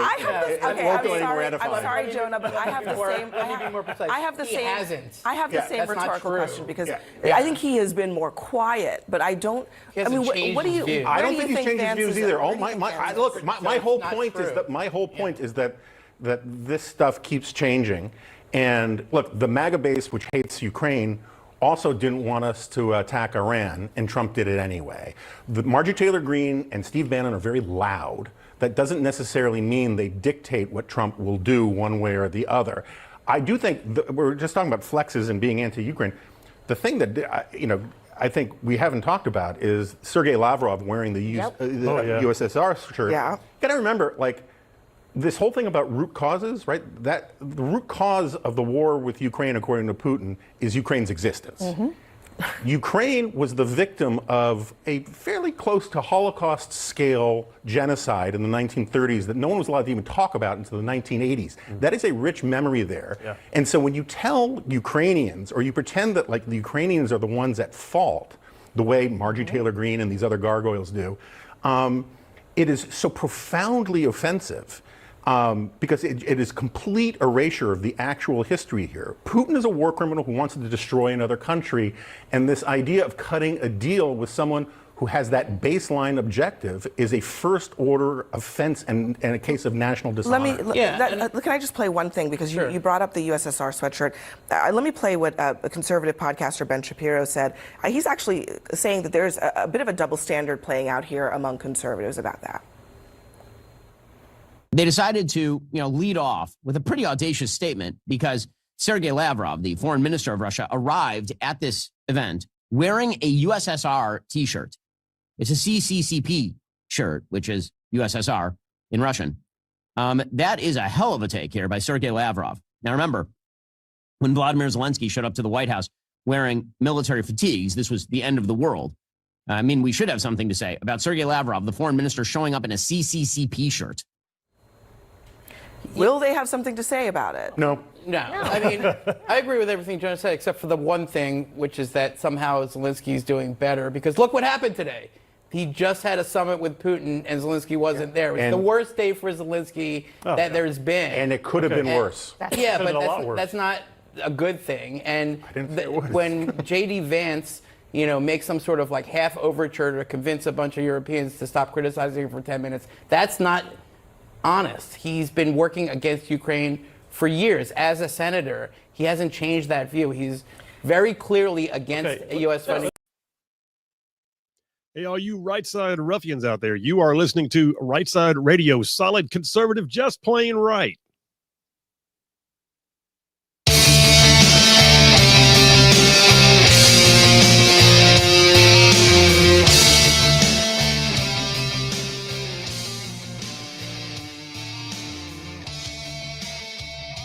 And we are back. Phil Williams, Rightside Radio, solid conservative, just plain right. Just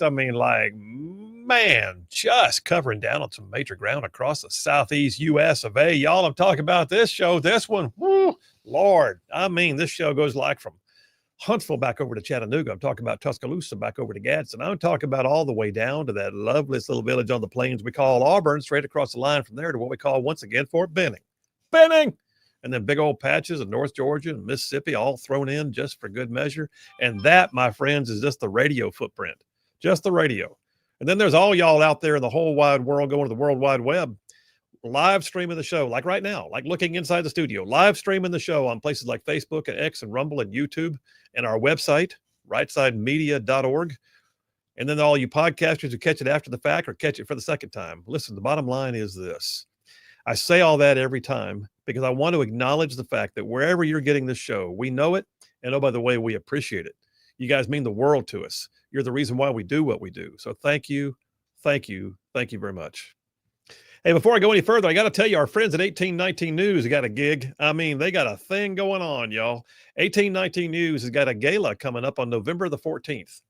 November the 14th, all proceeds raised in this gala go to support 1819 News as they take a stand for truth. And listen, they do good stuff. I mean, 1819 News is one of my go-to sources for state of Alabama news. And 1819 News has got it going on with this one because Tucker Carlson is going to be the keynote speaker that night. I mean, they're almost sold out. So just be aware. You can go to their website, 1819news/gala, and you'll find the way to buy tickets. But let me tell you what they've got. For those of y'all that have the capability, if you would like to be a big name donor to this event, $25,000. Yes, I know that's a lot of money, but guess what it gets? $25,000 not only gets you VIP entree, it gets you a very close, almost one-on-one time with Tucker Carlson, sitting at a small round table with him having a discussion. And followed by that with a photo op. And followed by that with a VIP reception. And then followed by that, oh, by the way, I'm sure, by the way, the VIP reception will have other people from around the state to include big politicos. And then you got the dinner with prime seats up towards the front for his keynote address. That's an amazing night. It also means all proceeds are going to something that we all believe in. So yeah, 1819 News/gala. If you would like to be one of those large scale donors, they will take care of you for doing it. And it would mean a lot towards putting good quality conservative branded news continually in the forefront right here in Alabama. Check them out. 1819 News/gala, $25,000 a night with Tucker Carlson. You can't miss. All right, we got a bunch of texts that I'll be getting to momentarily, but let me do this. One of the things that came out of the discussions today is that Zelensky said Trump agreed that there has been what he called a very good conversation about security guarantees for Ukraine. The idea that the left constantly says, he's abandoning Ukraine, he's favoring Putin. Listen, the bottom line is this. You know what happened the last 4 years? Biden's fecklessness is what let the war start. Biden's fecklessness and inability to conduct foreign policy is what kept the war going. And the fact that all we did was write blank checks is what wore out the conservative base with the idea of doing something in this war. You know what's changing right now is we actually have a plan, and we're actually not bankrupting our nation on that war. What we are doing instead, though, is saying, we're there for you because you know what? We also still agree Putin shouldn't be allowed to get away with doing what he's doing. And that being said, what does that mean? I do not want U.S. boots on the ground. I don't. There better be like some large-scale national interest like the use of nukes or something like that before I would ever see that happen. What I could see happen is apparently what I think they talked about today is that if we get a peace agreement, and by the way, I got to caveat a little bit. Trump said, we might not need a ceasefire. What does that mean? It doesn't mean we're not going to see a stop in the shooting. What it means is we don't have to have a long, drawn-out period of ceasefire in order to reach a peace agreement. We should be able to get this thing hammered out and the fighting just stop. Okay, I don't know, but that's what he said. But then the thing about security agreements, many people don't know that still to this day, the United States participates on an international level in what were called peacekeeping operations. The military, we call them PKOs, peacekeeping operations around the world. My own son did a tour in the Sinai Peninsula because the Sinai Peninsula, believe it or not, sitting between Israel and Egypt, is still a place where we keep peacekeeping forces between Israel and Egypt. It's amazing. But yeah, the Sinai Peninsula, we have technically been in that mode in Korea now for over 50 years. All this to say, it's not unusual to find U.S. troops being part of an international coalition of a PKO, sort of safeguarding a site and making sure the two sides don't go back to war. I don't know for a fact, but I do know that General Jack Keane has some amazing insights. He's a 4-star He's the head of the Institute for Modern War. And he gave some comments today. And I asked JP if he could find it. He did find it because he's JP. So we're going to play it real quick. And I'm going to hear it for the first time and then react to it. Go ahead and play it, buddy. Hundreds of thousands of them, but you need some. Most of them, I think, should be European forces. But I also believe that you've got to have some U.S. troops on the ground. We've got 80,000 troops in Europe right now, 40,000 in my army. We've got 5 brigades in Europe. 2 of them are permanent, Italy, Germany. The other 3 rotate in and out. Where? All 3 Baltic states, Poland and Romania. One of those rotational brigades could go to Ukraine. We're already paying for it. The troops that know they're going to go on deployment. There's another rotation coming in 6 months or whatever.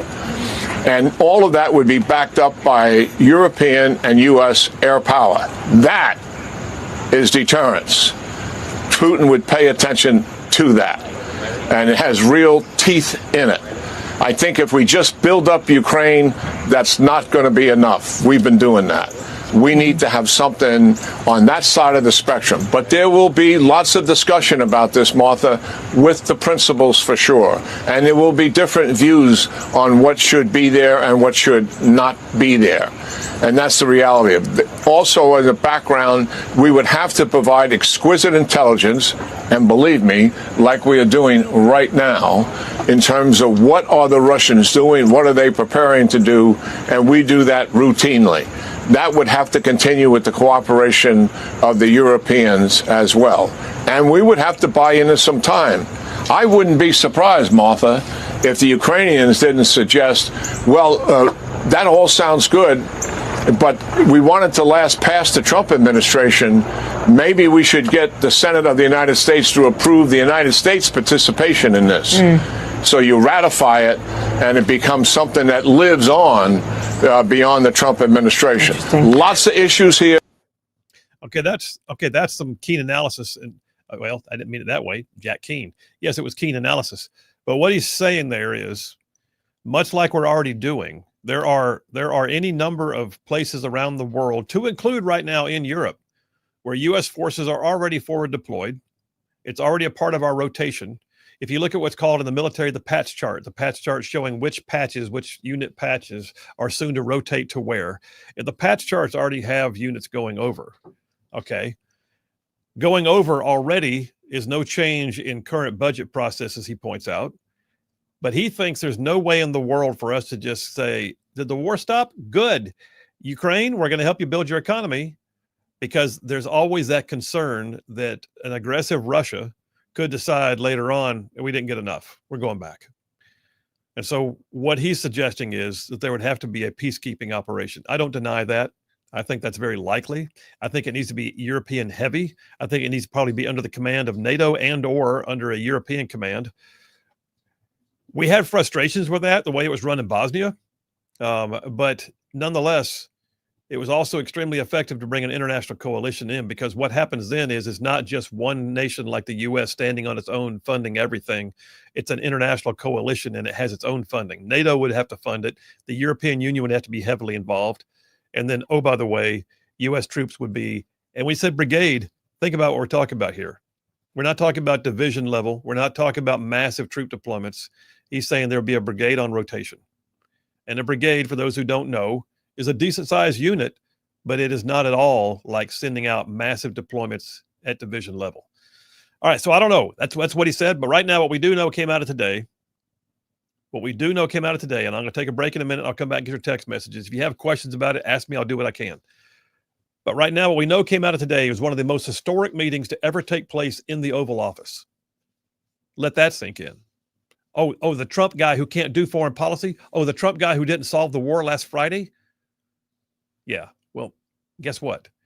He had half of Western Europe's leaders in the Oval Office today to talk in a united manner about how we can see this war come to an end. Stop the killing. On top of that, there is absolutely, apparently, a discussion about the swapping of territories, in Trump's words. The exchange of territories is what he said. Don't know what that means, but we know that Putin has his eyes on the Donbass region, which is mineral rich. I don't think Ukraine should have to give that up. I don't. I don't think Ukraine should have to give up what has been a huge sector of its economy. I don't, and I hope it doesn't come down to that. That would be sad if it was. But I will tell you that Trump talked about an exchange of territories, and Zelensky did not blink because he already knows. But Zelensky also is bound by his own constitution to take that to a referendum of the people, is what I understand. And then the last thing is security forces agreements. The idea that we might have a peacekeeping operation, a PKO, and we might wind up seeing U.S. troops as a smaller portion of an overall larger NATO-led force that would be on the ground to prevent the re-engaging of hostilities.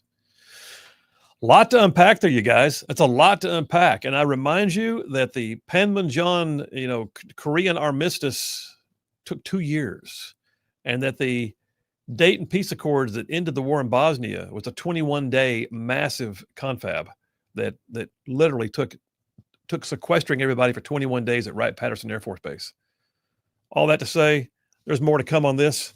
I think we'll go ahead and call it done for the day. But as the story unpacks through the week, I suspect we'll talk about it again.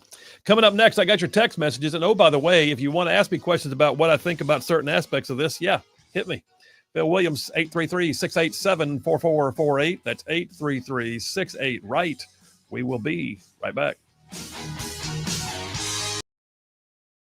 And there's no change in that. And we extrapolate. He was also against the Houthi thing. Vance loses a lot of internal arguments. The idea that Zelensky wasn't there today is somehow a failure negates the idea that in diplomat speak, there's a thing called shuttle diplomacy where you go back and forth between the parties. That happens. There's no back. There's just forth. So you've got that coming. But as the former diplomat at the table, I think Evelyn's had this experience as well, shuttle diplomacy really requires that you are an honest broker between both parties. You're respected and you give both parties equal due. And so after the disastrous White House meeting in which the vice president and president and head of the State Department decided to berate a foreign leader who was under attack, like that eliminated any sense that the United States is playing equal sides on this. In addition to the fact that this is not the first time that a government under attack has been undermined by Trump by negotiating with the invading party. He did that in Afghanistan. Well, putting aside words for just a second, there's a reality of what is happening on the ground for Ukraine. And the flow of U.S. aid to Ukraine is about to, if it has not already, it's about to creep to a stop. He's saying, I'll sell it to the Europeans, maybe for a profit, and then it'll go to Ukraine that way. But Evelyn, what is the impact of that on, whether Ukraine actually believes, whether the world actually believes that the United States even cares about the outcome of this war? That is the most important thing that we should be talking about tonight, because the only way to get Vladimir Putin and the Kremlin to compromise, to capitulate, to do real diplomacy is for them to meet defeat on the battlefield, meet real defeats. And for that to happen, we have to provide Ukraine with more assistance and fast. And yes, the Europeans are stepping up, and they're doing so in a really open way because they're afraid that we're not reliable. And what if Ukraine falls? Then they'll have to defend themselves. There's that specter now. But also, the reality is that they can't do as much as we can. And there's frozen money, about $300 billion, that the Europeans could unfreeze if we help encourage them to do it. And then they can use that money to buy U.S. weapons. We could speed up weaponry. They need weaponry to hit the Russians and protect the Ukrainian people. All right, we have to leave the conversation there. Next for us, President Trump may be happy without a deal since Vladimir Putin apparently told him the 2020 election was rigged. Stay with us.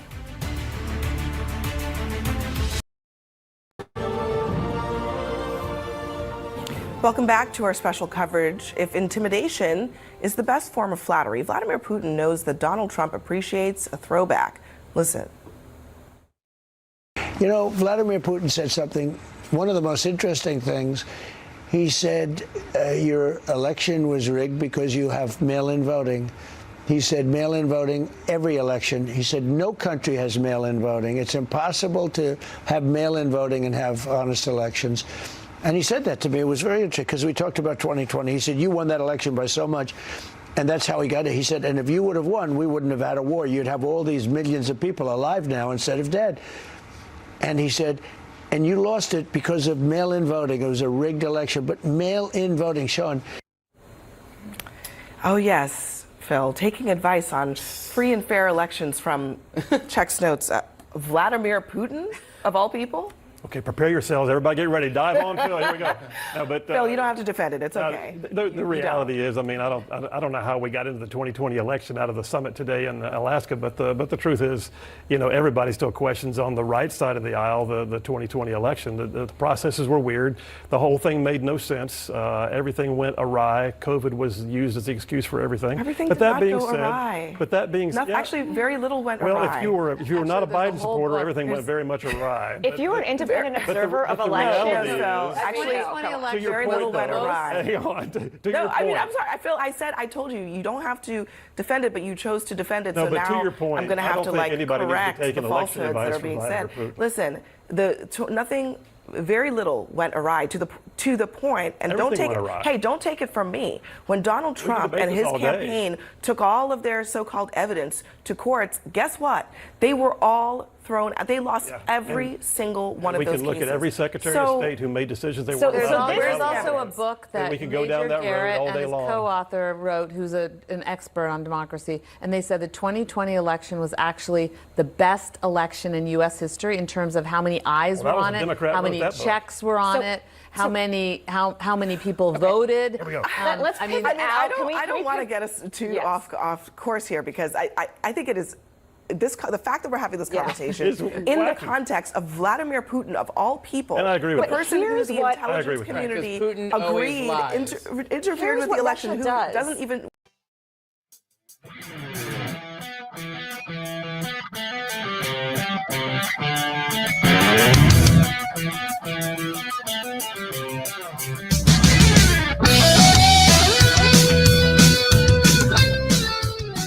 And we are back. Phil Williams, Rightside Radio, solid conservative and just plain right. Making common sense like a superpower. Oh, yeah, pulling pins on truth grenades. That's what we're doing. I got to catch up on some text messages. You guys are some texting machines. Chris from Gadsden says, you should just talk about, you should talk about college football when you're on CNN on Wednesday. If they complain about it, just point out your audience is the only group watching the show anyway. No. Hey, by the way, I don't know if she's listening or not, but I was in court this morning. So I got to do a shout out. I was in court this morning talking to one of the other lawyers, I'll just say his first name is Marcus. I was talking to Marcus, who told me his daughter Taylor listens to the show every single day. So Taylor, if indeed you are listening, I hear you're a right side roughie and already got a shirt. So listen, we're proud of it. Thank you very much. So there's a shout out to somebody that I just ran across today. Text lines. Paul from Decatur says, Paul in Decatur again, wife just showed me a post on Facebook. Why are there no Democrats are on Mount Rushmore? I don't know. That's okay. I don't know. There's a random out of the blue. I don't know. I guess because they haven't done anything to deserve it. Jason from Huntsville says, we paid 2 cents an acre for Alaska. Not only did Putin have to visit a military base in Alaska, he had to look up at a B-2 flying overhead, flanked by F-22s. Lots of twos. Some kind of symbolism here? I don't know. Does 2 have some kind of spiritual impact? Do we need to know what that means? What does the number 2 mean in the heavenlies? I don't know. John from Harvest says, enjoying the clips online during the break. Maybe it's just a liberal mindset, but most of the criticism of Trump is style over substance. I agree. He says, plus most of the criticism is essentially about gossip, i.e. stuff they can't possibly know and stuff they are projecting. That's true. That's a great way of describing it. And I at one point I think I did say to him, y'all don't know that. But it's and I mentioned this to you too, though, of like it's the former State Department workers under Obama and past Democrats, and they're like, I know how things are supposed to be done, and Trump's just not doing it the way things are supposed to be done, and I know more than you because I've been there and done that, and this is just wrong. And if you object to me, then you're just dumb because you weren't there like I was. It's like the arrogance of that. It's like, you weren't in the meetings. You don't know a dang thing. And by the way, the same old is kind of what got this into the mess it is in the first place. Hacks, quacks, and jackwagons. Yeah. There we are. Heard from Gurley says, all those other leaders just came for the free food, but Trump fooled them. He charged 1 tariff point at the door. That's funny. Chris from Rogersville says the media is still full of stuffing, and he says, and they're all something else. Well, Chris, don't beat around the bush. Tell us how you feel. Jeff from Indiana says, hey, Phil, I found one of your CNN co-hosts here in Gulf Shores. Do what? Hang on a second. What we got? What's he got? Oh, so Jeff from Indiana wearing his Rightside radio shirt, kissing a baby alligator. I'm not sure what to think about this. I noticed there is electrical tape around the alligator's mouth. So, okay. So which one of my co-hosts is this, Jeff? Tell me that. That's funny. Jeff from Indiana getting a break, and well-deserved. Badger from Athens says, okay, never mind. Badger from Athens had let us know that there was a problem with the 770 AM out of Huntsville. They got it fixed. So thank you very much. Jerry from Decatur says, proud of Marco Rubio for not allowing the liberal reporter to wrest the truth concerning the nation's reps being in D.C. I guess what he's trying to say is the nationwide leaders, international leaders being in D.C. It was a sign of solidarity with Ukraine. It was peace through strength to Putin. So he'll think twice for trying to take advantage of another weak U.S. president. Airborne. Indeed, sir. Indeed. Airborne, Jerry.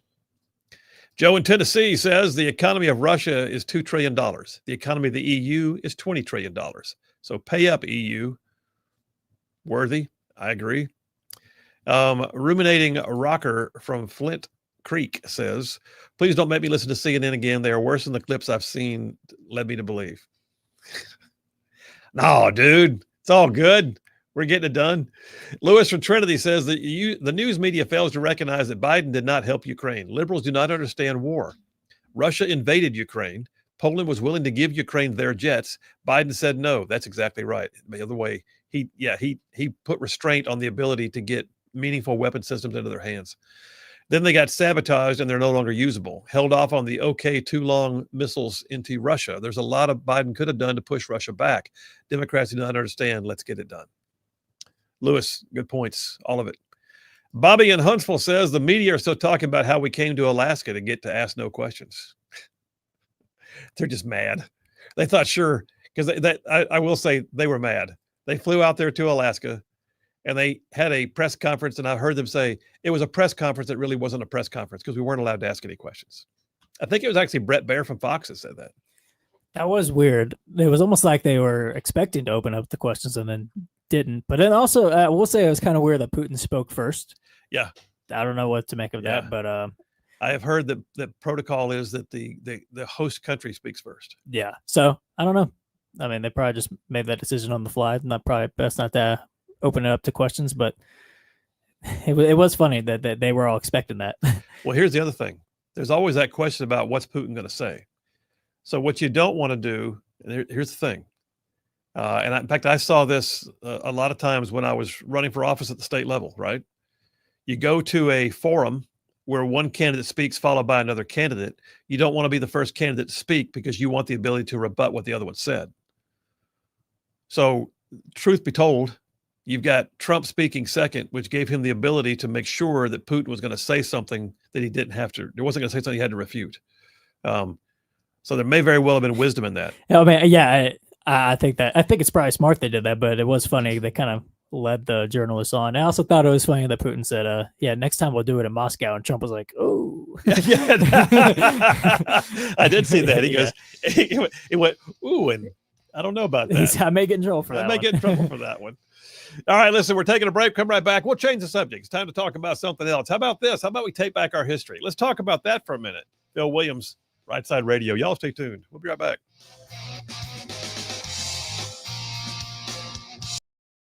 Fair election, if it stared him in the face, is telling Donald Trump as a form of flattery that he was cheated out of an election is wild. This is how Russia has operated, though, in terms of propaganda and surveillance in other countries, is understanding what the divisions are that exist in a country. In the 1960s, 70s, racial divisions were exploited, right? And understanding during the 2016 election what the divisions were with Black Lives and White Lives Matter.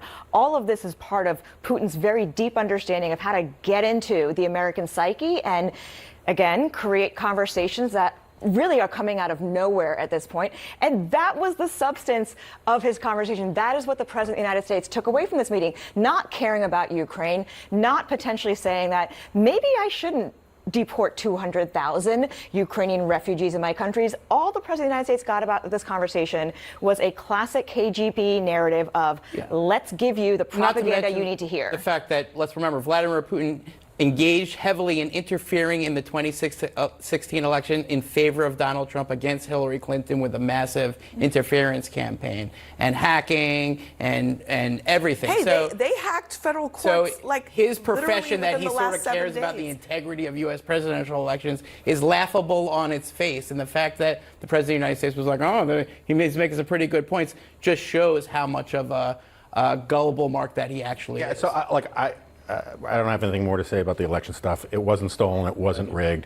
But it is, and maybe the impressive thing about Vladimir Putin's stolen elections is that he does it without mail-in voting, and that's impressive. But I will say the other part of it, which is very frustrating to me, is it's in service of this line that Trump has used for years now, which is that if I had been president, Russia wouldn't have invaded Ukraine. That might be true, in some sense that Trump might have figured out a way to sell out Ukraine in some weird way or something like that. But at the end of the day, if Putin's position is that the root causes, as he says, are the reason why he had to do this, and the root causes are Ukraine's existence, then Trump is lying or Putin is lying. And Putin knows that to give Trump those talking points, which they also raised in the press conference. He said it in the press conference. Is a really gross distortion of the situation, and it's incredibly belittling to the plight of the Ukrainians. I mean, Putin talks about the invasion of Ukraine as if he was not the one who did it. Right. Which is so bizarre. And to have Trump, again, repeat that essentially, I think really gives Putin a lot of credence on the world stage, and it wasn't really his fault. He didn't really have that much to do with it. It was self-defense. There were some root causes that Ukraine caused themselves to be invaded. Okay, but Trump, so President Putin, Russia invaded Ukraine in 2014. I was in the Pentagon then, right? I worked on that portfolio. And because it didn't work, meaning he didn't get political control over Ukraine, in 2022, he did the full frontal, breaking all human rights, laws, invasion. So, he's doing it for his own reasons, not because of who's in the White House. We have to leave it there, unfortunately, Phil. Thank you very much. Thank you, everyone. Laura Coates Live starts right after this.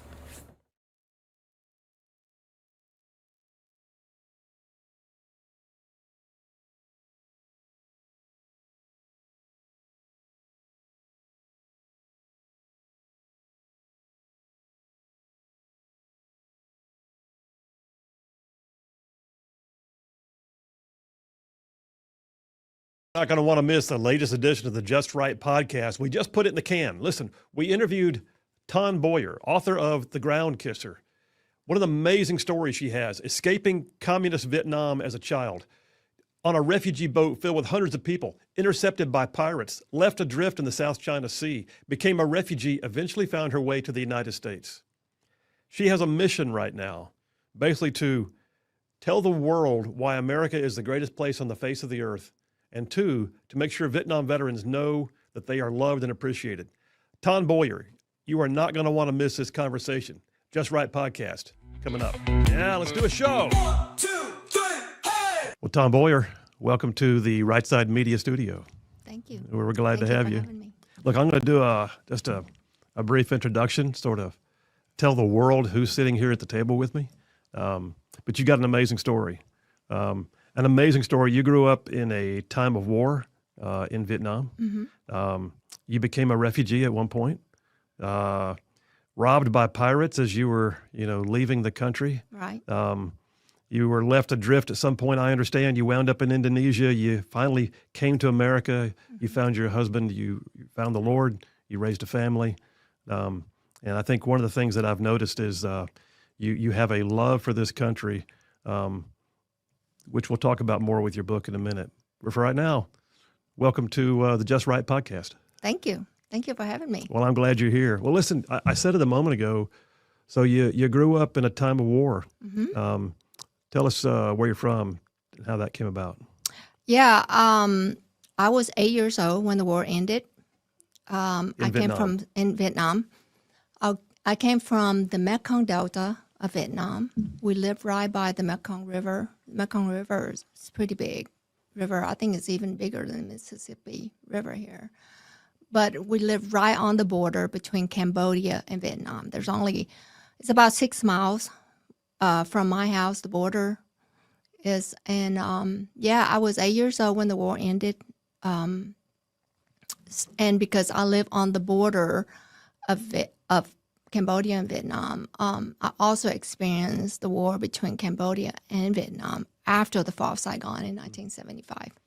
Yeah, that was a turbulent time. I mean, you're talking about the time of not just the United States presence in Vietnam and what the fall of Saigon was 1975. Yeah.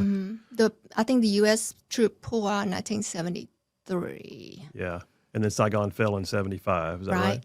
The communist takeover of the country at that point. Exactly. But then the Khmer Rouge were north in Cambodia, and the killing fields started in like 78, 79 time frame. Yes, about 76 when it kind of started, and then it just escalated between 78 and 79. Now you lived in the Mekong Delta area, so were you in an urban environment or were you in like a rural environment? I was in an urban environment. It's a little town called Tăng Châu, Tanchau, and is in the An Giang province.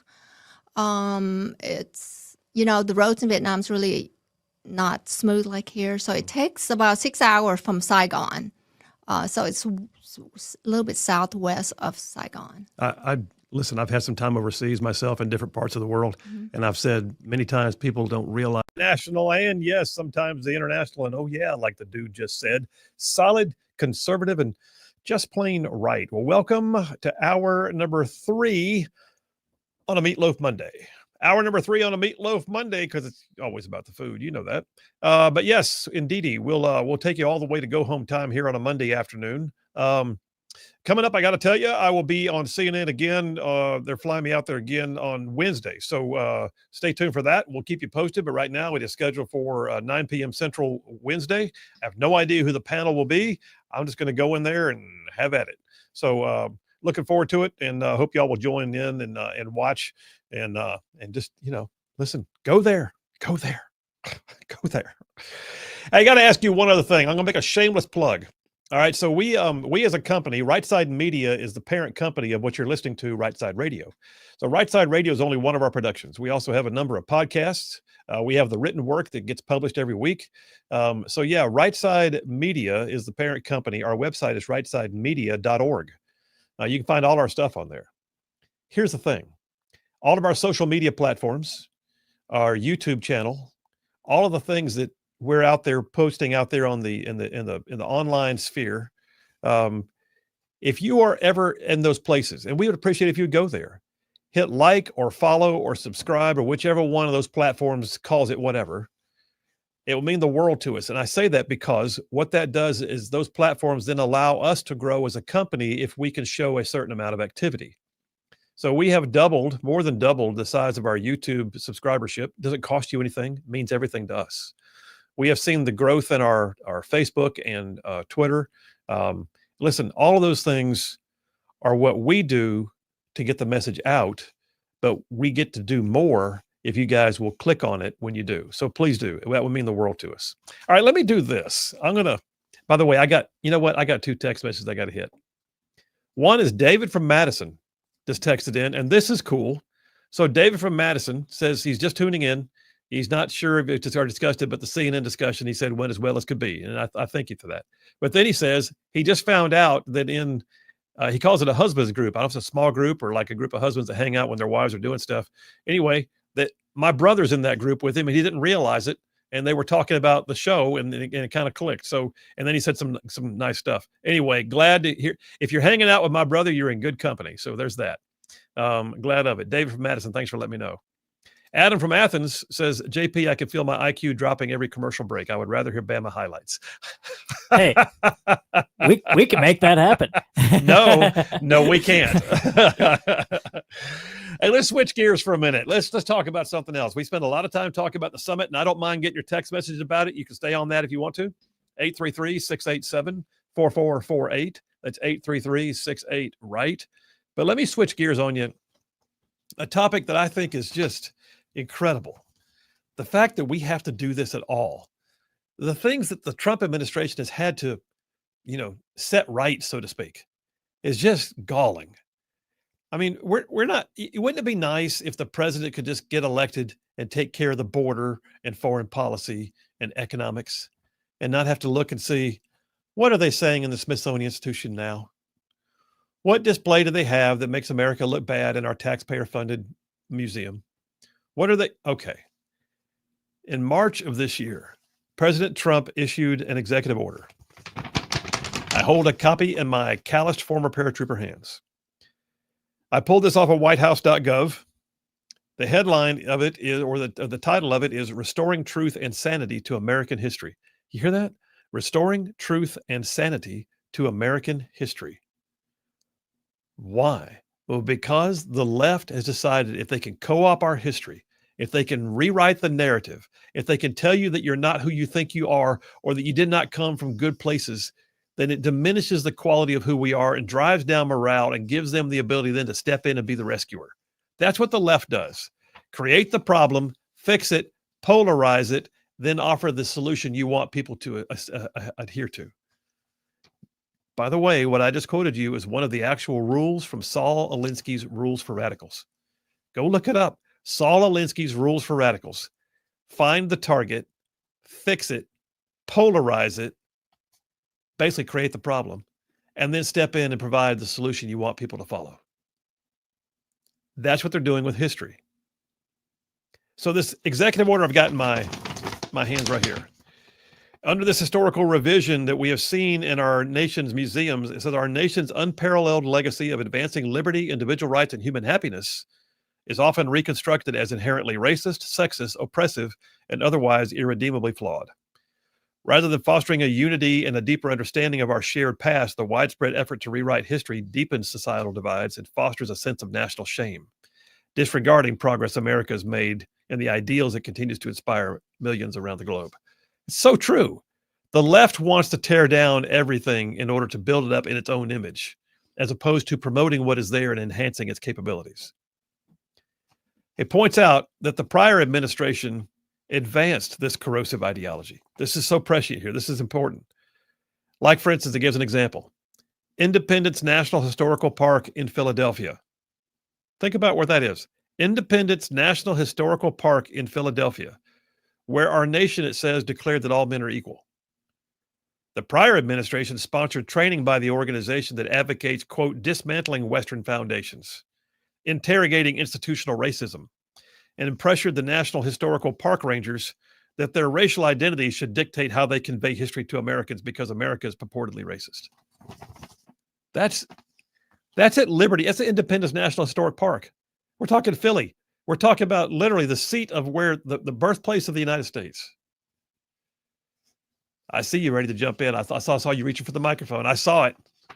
I mean, there's not much else to add there. That tracks about where they've been. It does.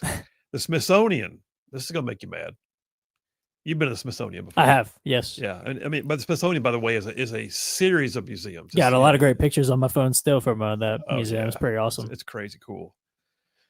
But the Smithsonian promoted narratives that portray American and Western values as inherently harmful. For example, let's don't just say it broadly. Let's tell us when it happened. Well, here you go. The Smithsonian American Art Museum today features, quote, The Shape of Power, called Stories of Race in American Sculpture. An exhibit that represents that, quote, society, it's the quote, societies, including the United States, have used race to establish and maintain their systems of power, privilege, and disenfranchisement. This is in the Smithsonian. Further claiming that, quote, sculpture has been a powerful tool in promoting scientific racism. What does that even mean? Hang on a second. Sculpture has been a powerful tool in promoting scientific racism. What does that mean, JP? Do we even know what that means? That's like liberal gobbledygook. Thank you. Thank you very much. Thank you. It also says that race is a human invention. Well, I guess we're cutting God out of it too while we're at it. Yeah. God decided he liked a sort of a mixed assortment. He had the whole buffet. He had, people of every shape and size and creed and color and demographic. The National Museum, get ready for this, the National Museum of African American History and Culture has proclaimed that, quote, hard work, individualism, and the nuclear family are aspects of white culture. Hang on a second. So strong families and hard work, that's a white thing. That's part of the white culture. But what's funny is that they're saying that's part of the white culture as a derogatory thing. So not only are they saying it's a white thing, they're saying that the nuclear family and hard work are bad things. That's what they're saying. In our Smithsonian. Oh, that's the that's the National Museum of African American History. And then there's, oh, by the way, places around the nation where we see it still playing out on a regular basis. Like, for instance, I've got an article here from the Federalist. This is what kicked this off. This is Dateline today. It's a big one. The Federalist wrote this piece. It's like a 10-pager. So it talks about the exact same thing, about what has happened to our Smithsonian. Because, see, here's the thing. The left is having a freak out because Trump is actually asking for there to be a review of exhibits at the Smithsonian. Oh, no. He's going to whitewash history. No, he's not. He's going to make sure you're not just like destroying history. How about that? Here's some examples. This is just maddening. I read through the things in this article, and I won't try to go through the whole 10-pager, but I read through the thing in here, like, for instance, as you walk into the American History Museum of the Smithsonian, it says, walking into the American History Museum, visitors are immediately confronted by a Pride Progress flag hanging on the wall. And then, true to form, one of the exhibits argues in favor of transgender athletes competing in sports against members of the opposite sex. And it questions why anyone would ever think it necessary to test the sex of an athlete before a competition. Proponents, it says, believe that gender testing prevents transgender athletes and athletes with high testosterone levels from gaining an unfair competition advantage. However, critics argue that gender tests are humiliating and discriminate against athletes who challenge traditional gender norms. That's in your Smithsonian American History Museum. Thank you. Thank you not. How about this one? The National Museum of the American Latino. It's not built yet. They're working on it. But it basically has an America is Evil presentation. For instance, at the outset, where it's being housed currently, at the outset, visitors are told to, quote, reflect on the effects of colonization and slavery in the Americas throughout the world. Okay. This is like the Heritage Foundation calls this a hothouse to curate the grievances against the United States.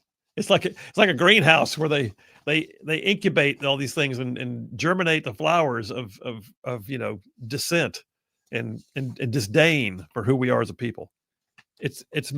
Why is this stuff in there? It's because, all right, me talking again. It's because of exactly what I said earlier.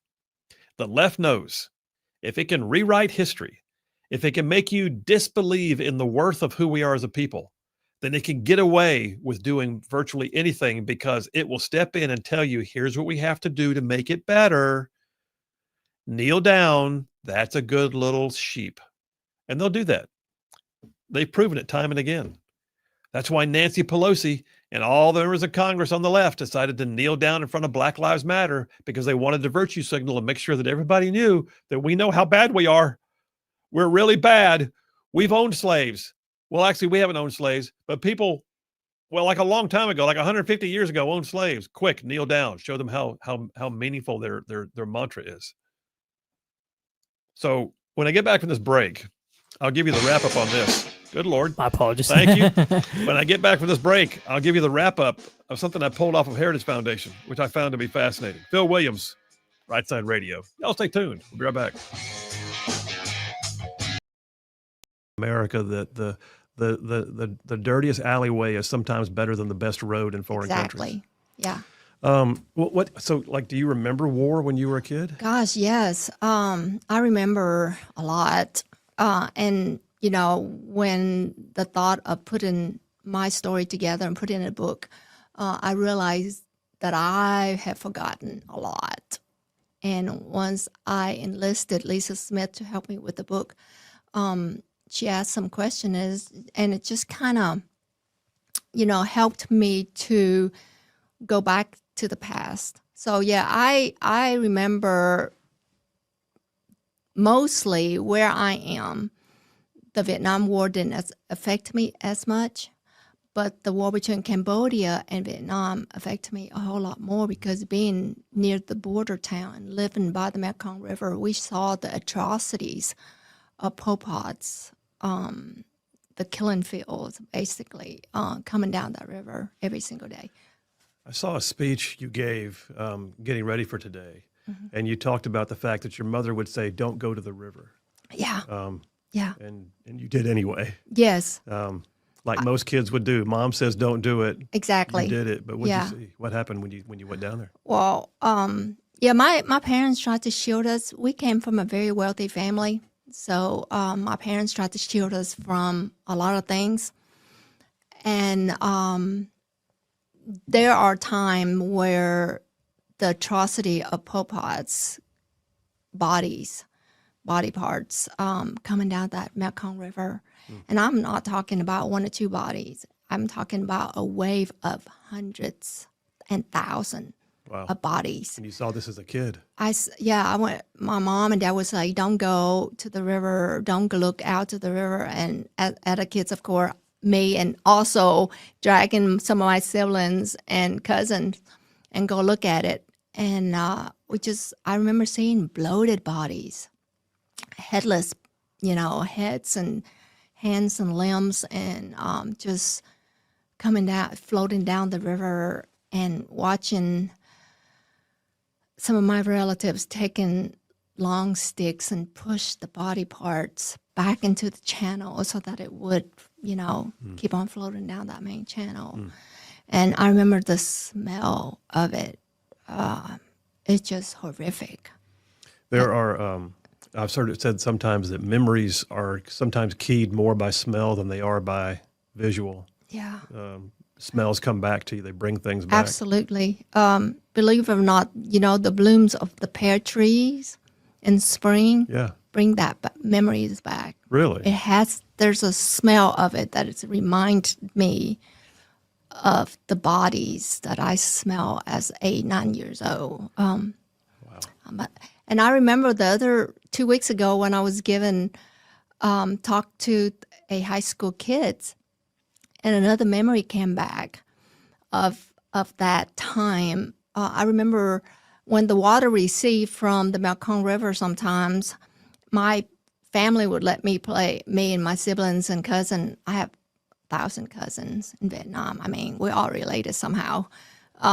So we would play by the river, out there with the water about waist deep, and us playing in that river somehow. I remember seeing a hand. Oh, wow. And we were all just screaming to get out of the water. And when you start seeing 1 or 2 body parts, there's more coming. So, I mean, within hours, you start seeing more bodies coming in. That's the Cambodian, that's Pol Pot's. Their communism, I think, is more evil than even Vietnam, because if you wear glasses, they will kill you. That's represent intellectual. They're not going to have it. If you can read a book, they will kill you. And I remember hearing too that one of the things that was so amazing was how they would have children turn against parents, and and parents even turn against children. Yes. And it was self-preservation meant turning someone in, and that was how you protected yourself. And yes. What a horrible life. And I mean, to today, there are homes in my hometown where blood stains on the wall still.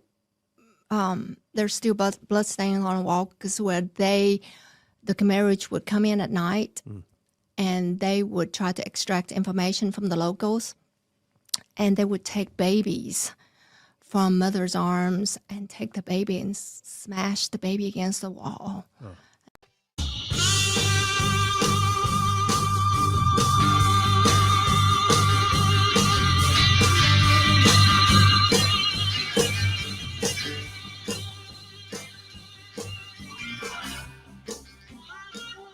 And we are back. Phil Williams, Rightside Radio, solid, conservative, and just plain right. Just giving you all the truth you can slap on a bumper sticker. That's right. So, by the way, don't forget, we have a lot of stuff on our website, rightsidemedia.org. You can find our shop where you can buy T-shirts, hats, you can buy coffee mugs, you can get Rightside Radio T-shirts. Like I said, you can also get, oh, by the way, what's left of our bin shot glasses. These are These are custom. By the way, JP, go ahead and put it up on the screen if you don't mind. We have these custom-made bin shot glasses. What is that? Well, I talk about on the air all the time that we have bulletproof influence. Bulletproof influence. And then there's a company called Bin Shot. And so they custom made these glasses for us. They are a highball glass with the engraved logo of Rightside Media, and it says bulletproof influence under it. And then it has a .308 round embedded in the glass, looking like it was trying to shoot through it, and it couldn't make it because they're bulletproof. So yeah, JP's got it on the screen right now for all that live stream the show. But there it is. These are very cool. They've been selling like hotcakes. We still have some left. Go to rightsidemedia.org on the shop tab. And aside from all the other things on the website, which I encourage you to explore, you can find the shop and get you any one of those things. Appreciate it. Yep, all that stuff on rightsidemedia.org. Got some more text messages. Y'all text me what your thoughts are. Anything we've talked about so far. 833-687-4448. That's 833-68-RIGHT. Last piece I've got on this, taking back our history dipper. So the Heritage Organization, 4 years ago, wrote a piece about what happens when you have what it called pernicious ideologies making its way into classrooms. And talking about the fact that Joe Biden wanted educators to teach students that racism is endemic in America. So if you're not familiar with the term, I learned about the word endemic during the pandemic. A pandemic is when it is spreading across a broad spectrum. An endemic is when it is something you've just learned to live with. It just stays. It's always there. It's kind of like flu season. Everybody knows you're going to have a flu season. It's like, I don't know, the common cold or whatever. These are things that are endemic and they're just there. The idea that racism is endemic, no, it's not. But Joe Biden wanted educators to teach students that racism is endemic, and he and his woke allies thought students should learn that the nation was born of the desire to enslave other humans, not as a struggle for freedom. Isn't that amazing? It's a complete flipping of the narrative. But that's what they did. In teaching history, K-12 history and civics are constantly being used by the left now to preach revisionist history. And it's gross, and it's wrong, and it's also, oh, by the way, intentional. So when you have Marxism, and this is what the Heritage Organization points out, when you have Marxism, it teaches young minds to see the world as being divided, oppressors and victims. Think about that. Marxism literally instills in people of society, to include children in the schools, that everyone is an oppressor or a victim. What is critical race theory? Oh, yes, that's right. It's the one that teaches you that the way you're born makes you either an oppressor or the oppressed. You don't have a say in it. It just is. You're born with privilege. You're born with oppression. It's a horrible life. Everything's bad. Don't worry. We'll give you the solution to the problem we pointed out. This is exactly what they've done with our history, using things like the 1619 Project, which is a complete distortion of U.S. history, claiming that in 1619, when slaves were brought to this continent, that's when America got its start. No. So all this to say, we need to take our history back. Absolutely take it back. As the left is freaking out about the Smithsonian being reviewed by the Trump administration, keep in mind that what we're actually doing is saying, hey, you know what? How about this? We want our history back, because the pride we have in our country is in part built upon who we are as a nation, and who we are as a nation is in part built upon our culture, and our culture is built upon our heritage. And our heritage, oh, by the way, is real. Listen, I love this country. You can't talk me off of it. All of y'all, though, if you haven't already thought through why you feel the way you do about America, find those case point examples, grab hold of them, know what true history is, teach your kids the actual meaning of the U.S. history and why we stand up as a people for things like liberty. Why do we have a Bill of Rights? What separates us from the rest of the world? What separates us from history overall of the rest of the world? All said and done, we got to take back our history. The left can't have it. Phil Williams, Rightside Radio. We'll be right back. Still blood stains on those walls to today. Well, I don't think Americans sometimes realize the blessing of living in a country where war does not touch the ground we walk on. Right. Yeah. Having said that, So you lived through some amazing events in your home country, your original, your country of your origin. Mm-hmm. What was it like when the communists took over the country? I mean, you went from, and you said your family was fairly wealthy. Mm-hmm. What did your family do, by the way? How did Yeah. So my great-grandparents, my paternal great-grandparents, escaped the communist part of China. Okay. So he and my great-grandmother escaped communist part of China and settled in the Mekong Delta. He was a Eastern medicine man, so that was his profession. So they started a family there. Because we live by the Mekong River, which the Mekong River is a gateway to all the commodities, coming down that river from Cambodia and other part of the trade route. Trade route. So my paternal grandfather started buying commodities that came down that river, buy and sell, and he started that business. And he has 10 kids. My father is the third child. Okay. And everybody worked in my grandfather's business. And so he started that business. And I mean, we dealt with everything. We bought silk coming down that river. We had a bakery at one point. We had a Fanta bottling company, believe it or not. Really? In Vietnam, South Vietnam at one point. So we were one of the richest family in our province. So what happened when the communists came? Because wealth is not usually allowed in the communist countries. Not at all. They came in and they basically overnight, with a stroke of a pen, they nationalize all of our businesses and take away and close our bank account, froze our bank account, start take over some of our homes and our land. And they were allow my family to have only the bakery.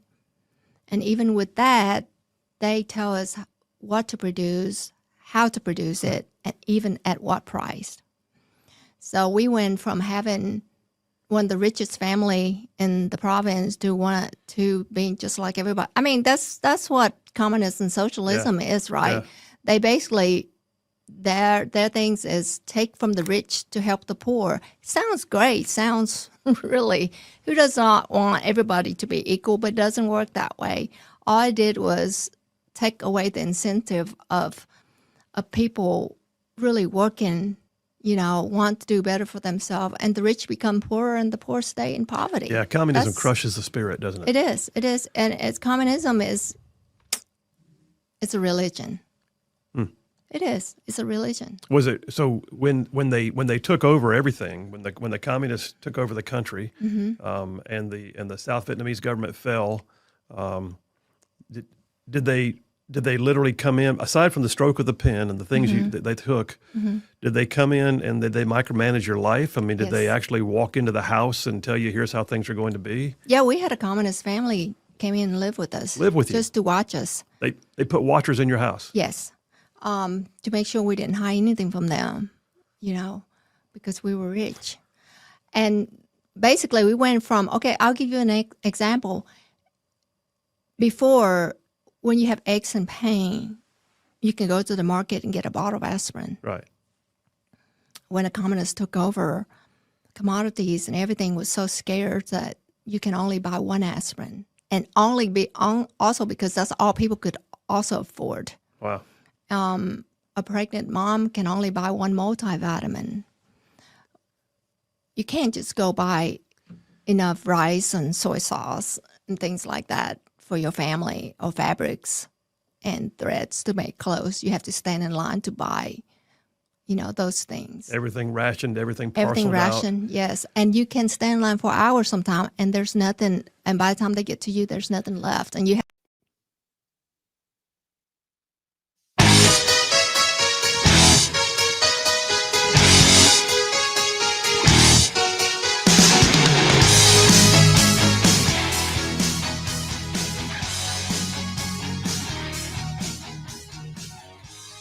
And we are back. Phil Williams, Rightside Radio, solid conservative and just plain right. Like man, just covering down on some major ground across the southeast U.S. of A. Y'all have talked about this show, this one. I mean, it goes like from Huntsville back on over to Chattanooga. I'm talking about from Tuscaloosa back on over to Gadsden. I mean, all the way down to that loveliest little village on the plains we call Auburn, and straight across the line from there to what we call, once again, Fort Benning. Benning! And the big old patches in North Georgia and Mississippi, all thrown in just for good measure. Oh, by the way, that's just the radio audience. That's just our radio footprint. Yes, indeed.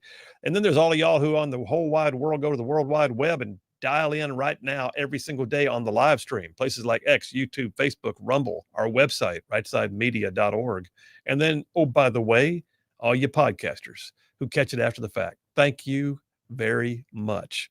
We appreciate you. I say all that to say, we can see where you are because we get the numbers, we see the readouts, all that means the world to us. We cannot do this show without you. You're the only reason why we do this show. So thank you for being a part of us. No matter which way you catch it, we appreciate it. Got a bunch of text messages I'm about to get. JP, I got to tell you this, though. I'm watching this. Actually, it's Fox News put it up there, but it's a South Carolina high school football team that's going into their preseason, practices. they had a day where they brought the moms out. I saw this. And they put the moms in pads and had them do a tackle drill on their sons. Oh gosh. And some of them were laying waste to their sons too. I mean, like we're talking full on decking them.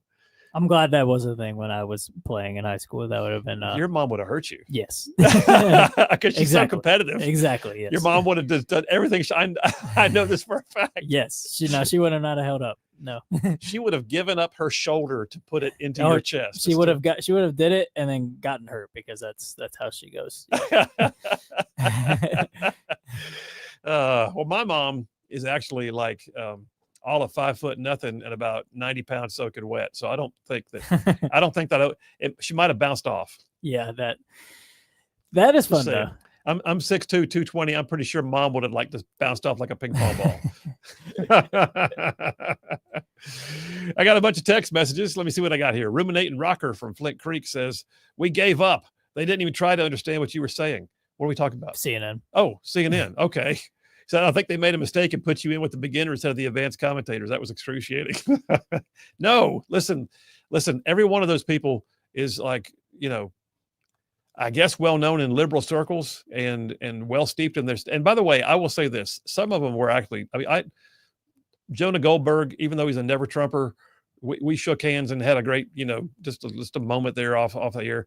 The lady who sat to my left, whose name escapes me at the moment, she was actually very pleasant, very nice. And we didn't actually disagree that much. She chimed in a couple of times and supported me. So, it was fun. I enjoyed it. I just go be me and talk about the things I believe are true.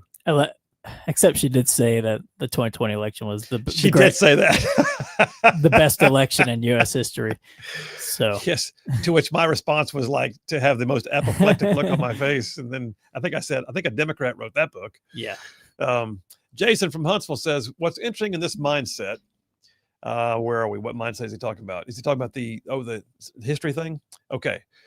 The reclaiming history says, what's interesting in this mindset essentially manufactured a crisis that did not exist. So along with the leftist control of the media, they have essentially manufactured a mental health crisis among Democrat voters.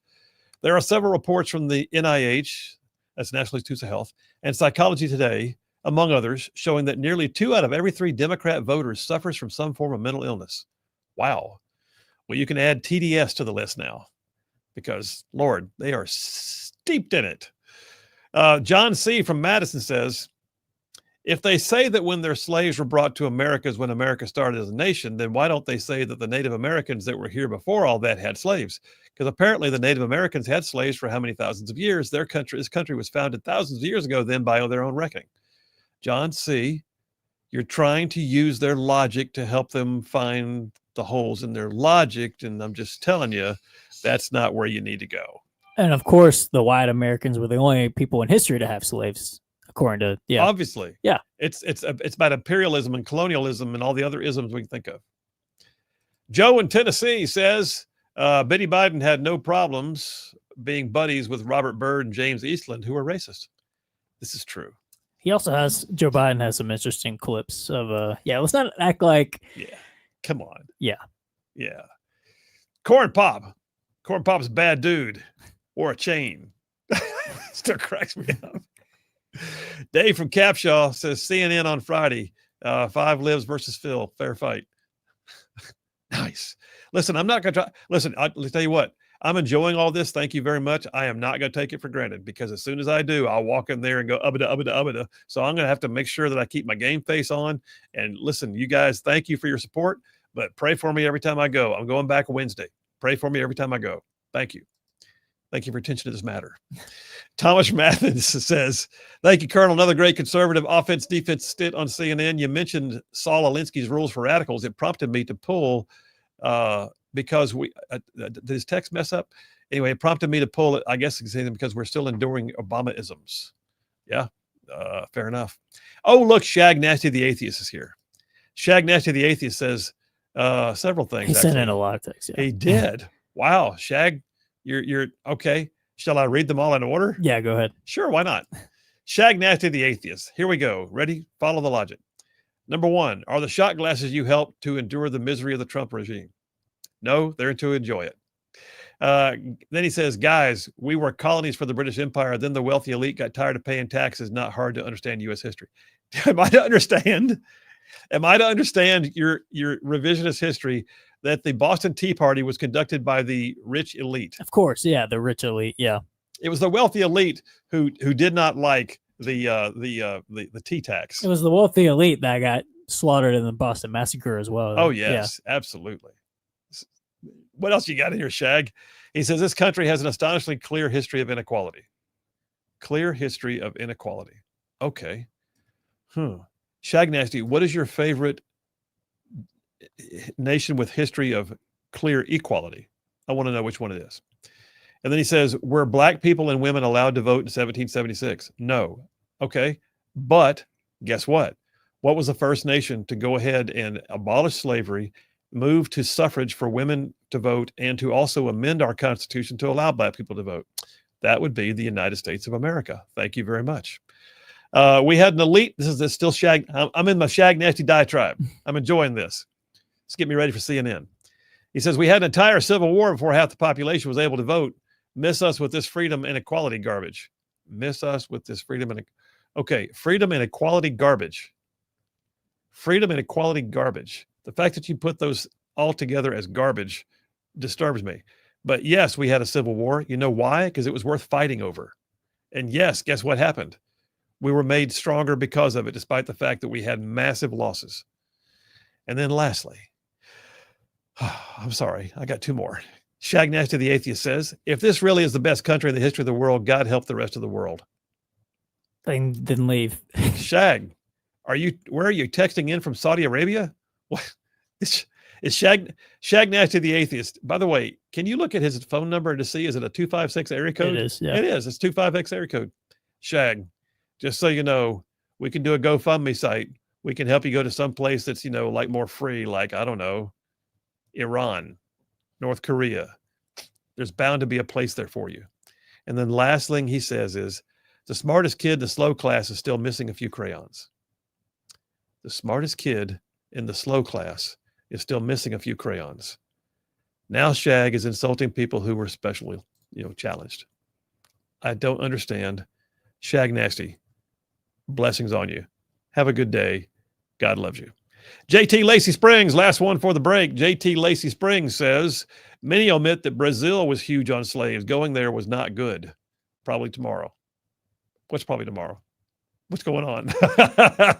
JT's texting somebody else and using our number. By the way, that happens sometimes, and it's hilarious.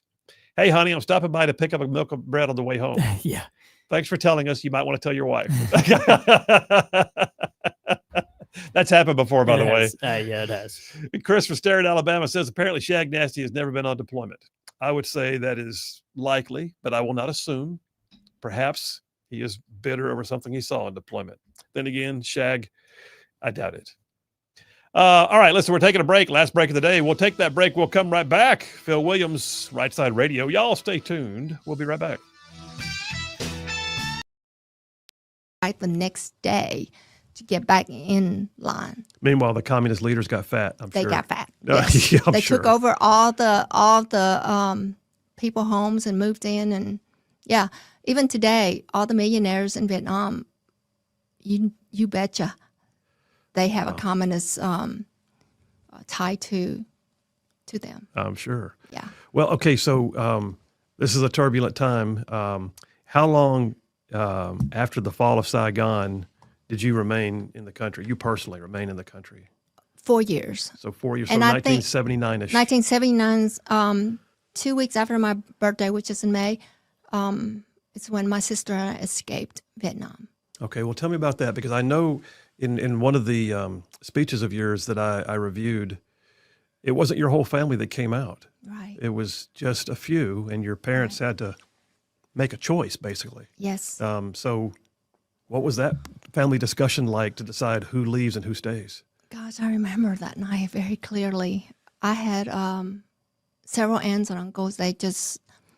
They were able to afford to pay passages. And when I say pay passages to leave Vietnam, meant that you're paying the official to look this way so you can escape So this way. It's a bribe. It's a bribe. So if you get caught, they can throw you in jail. So basically you bribe the government to leave. So I had a few aunts and uncles that had signed up to leave Vietnam on this riverboat. And they're going to Australia because they felt Australia is the safest place to be. And also we have a few cousins that already left Vietnam before the fall of Saigon, and they settled in Australia. Okay. So overnight, one of my aunt came home and told my dad that there may be some empty spots on this refugee boat and that we should take the empty spots. And there's 8 of us in the family, my parents and 6 kids, me being the oldest. Okay. How old were you at the time? I was 12. Wow. Mm-hmm. Okay. And basically, my parents have only a few hours to decide this. And my parents, of course, at this time in 1979, everybody was struggling. We don't have a whole lot of money. And I know it was a lot of sacrifice for my parents to even,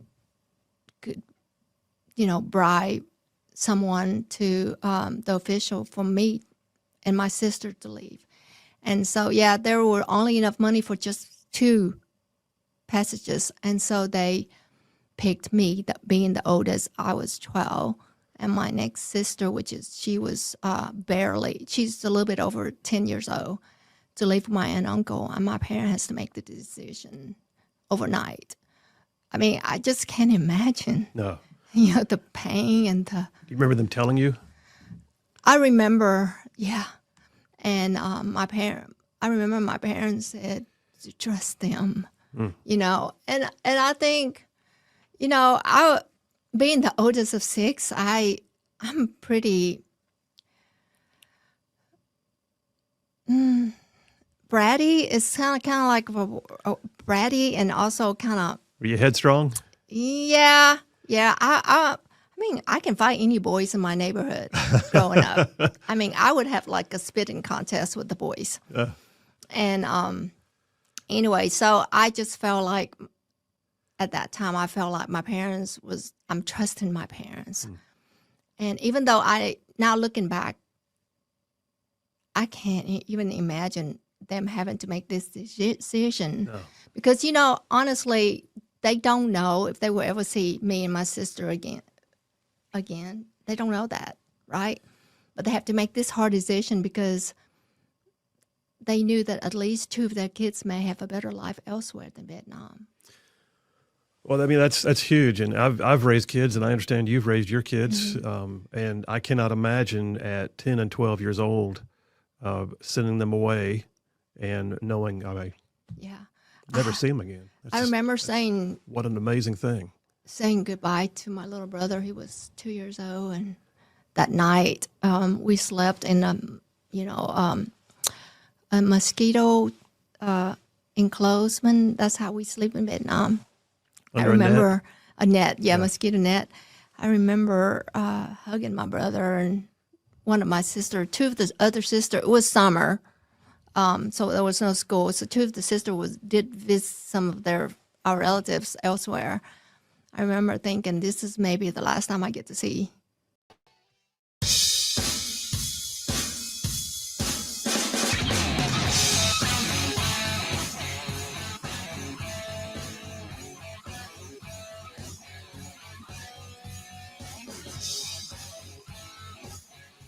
And we are back. Phil Williams, Rightside Radio, solid, conservative, and just plain right. Just making common sense like a superpower. Yes, indeedy we are.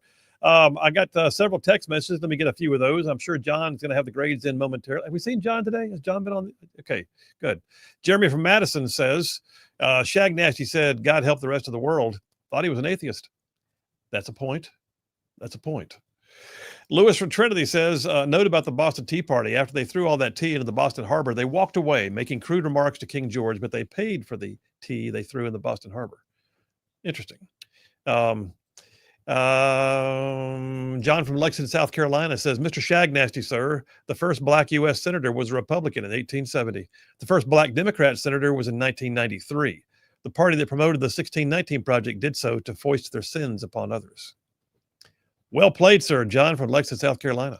Brandon from Madison says, if Africans would not have come to America, they would be in much worse shape now. Well, okay, we can go down that road, but I don't think it's going to really apply. Africa, the nation, the continent certainly has its problems, but I don't think we can go ahead and say slavery made all the lives better. I will just say we're at the point right now where all that's in the past. Let's live for the future. John from Huntsville says JP gets an A double plus for a nearly perfect performance, which means today's winner is obviously thank you very much. Phil Williams with an absolutely perfect A triple plus because he earned massive extra credit points for his amazing CNN performance. Thank you, sir.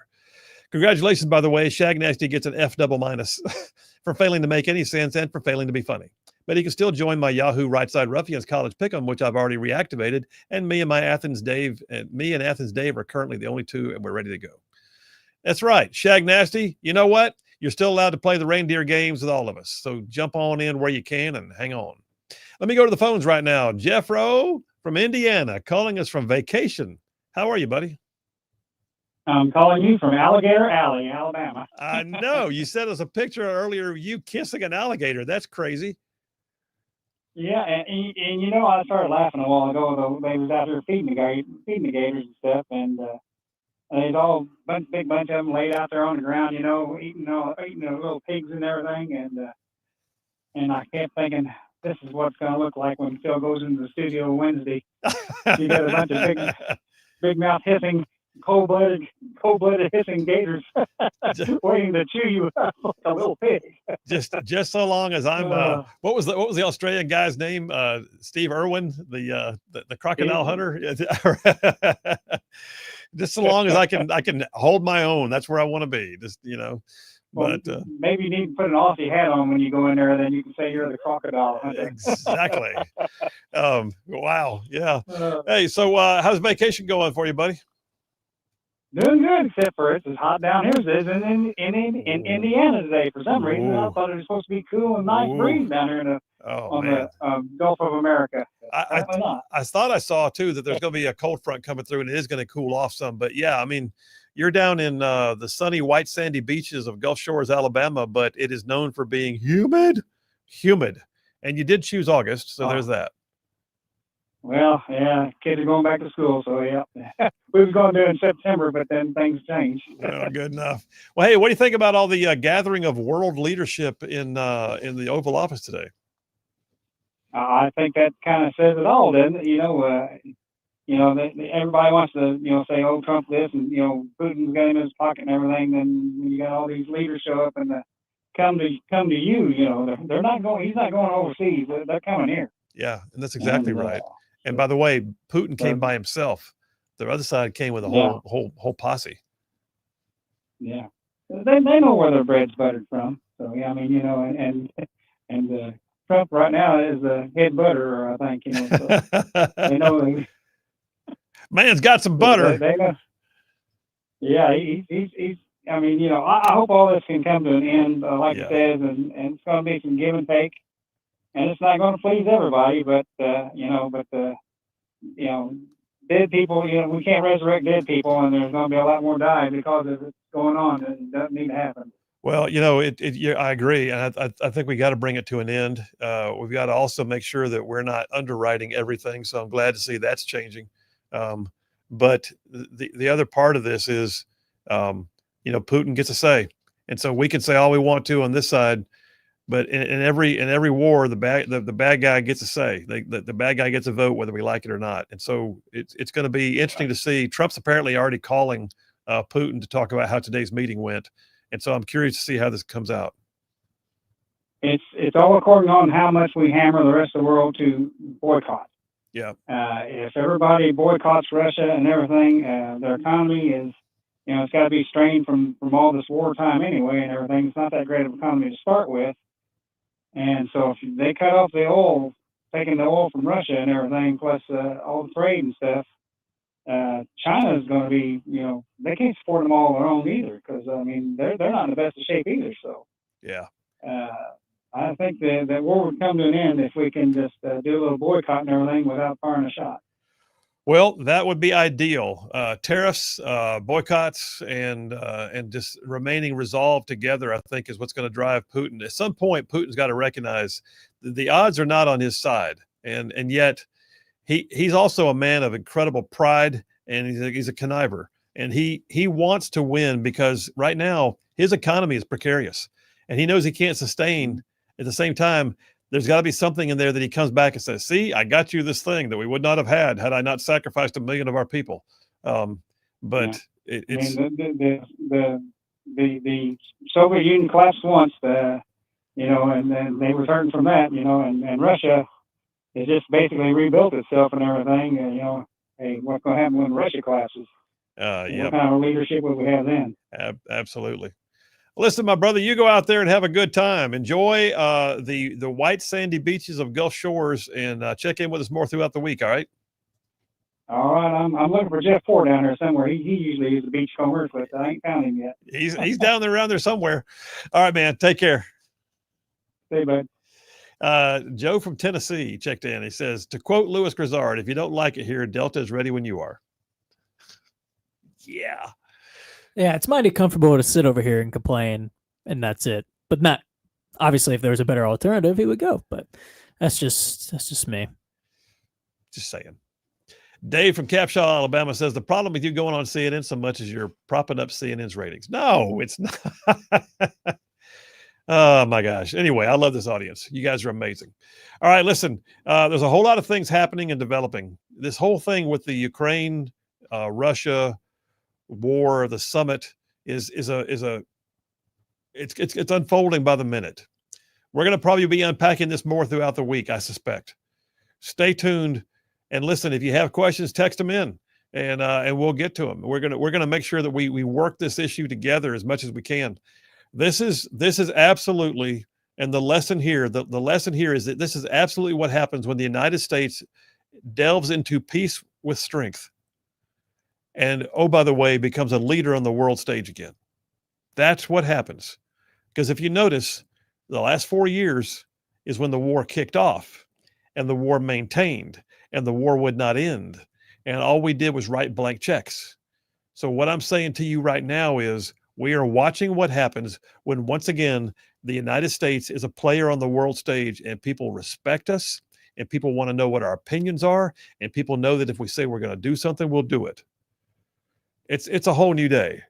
I mean, I know you know that, but it's a whole new day. And today was historic when you had half of Europe's leaders show up at the Oval Office all at one time to talk about something that they want to work on together. That's never happened that I can recall. All right, you guys. Chef Ben checking in, says great show. Chef Ben, we appreciate you. In the meantime, all you guys out there, remember, there are more of us than there are of them. Oh, by the way, God is still very much on his throne. Y'all stay in the fight. We'll see you tomorrow.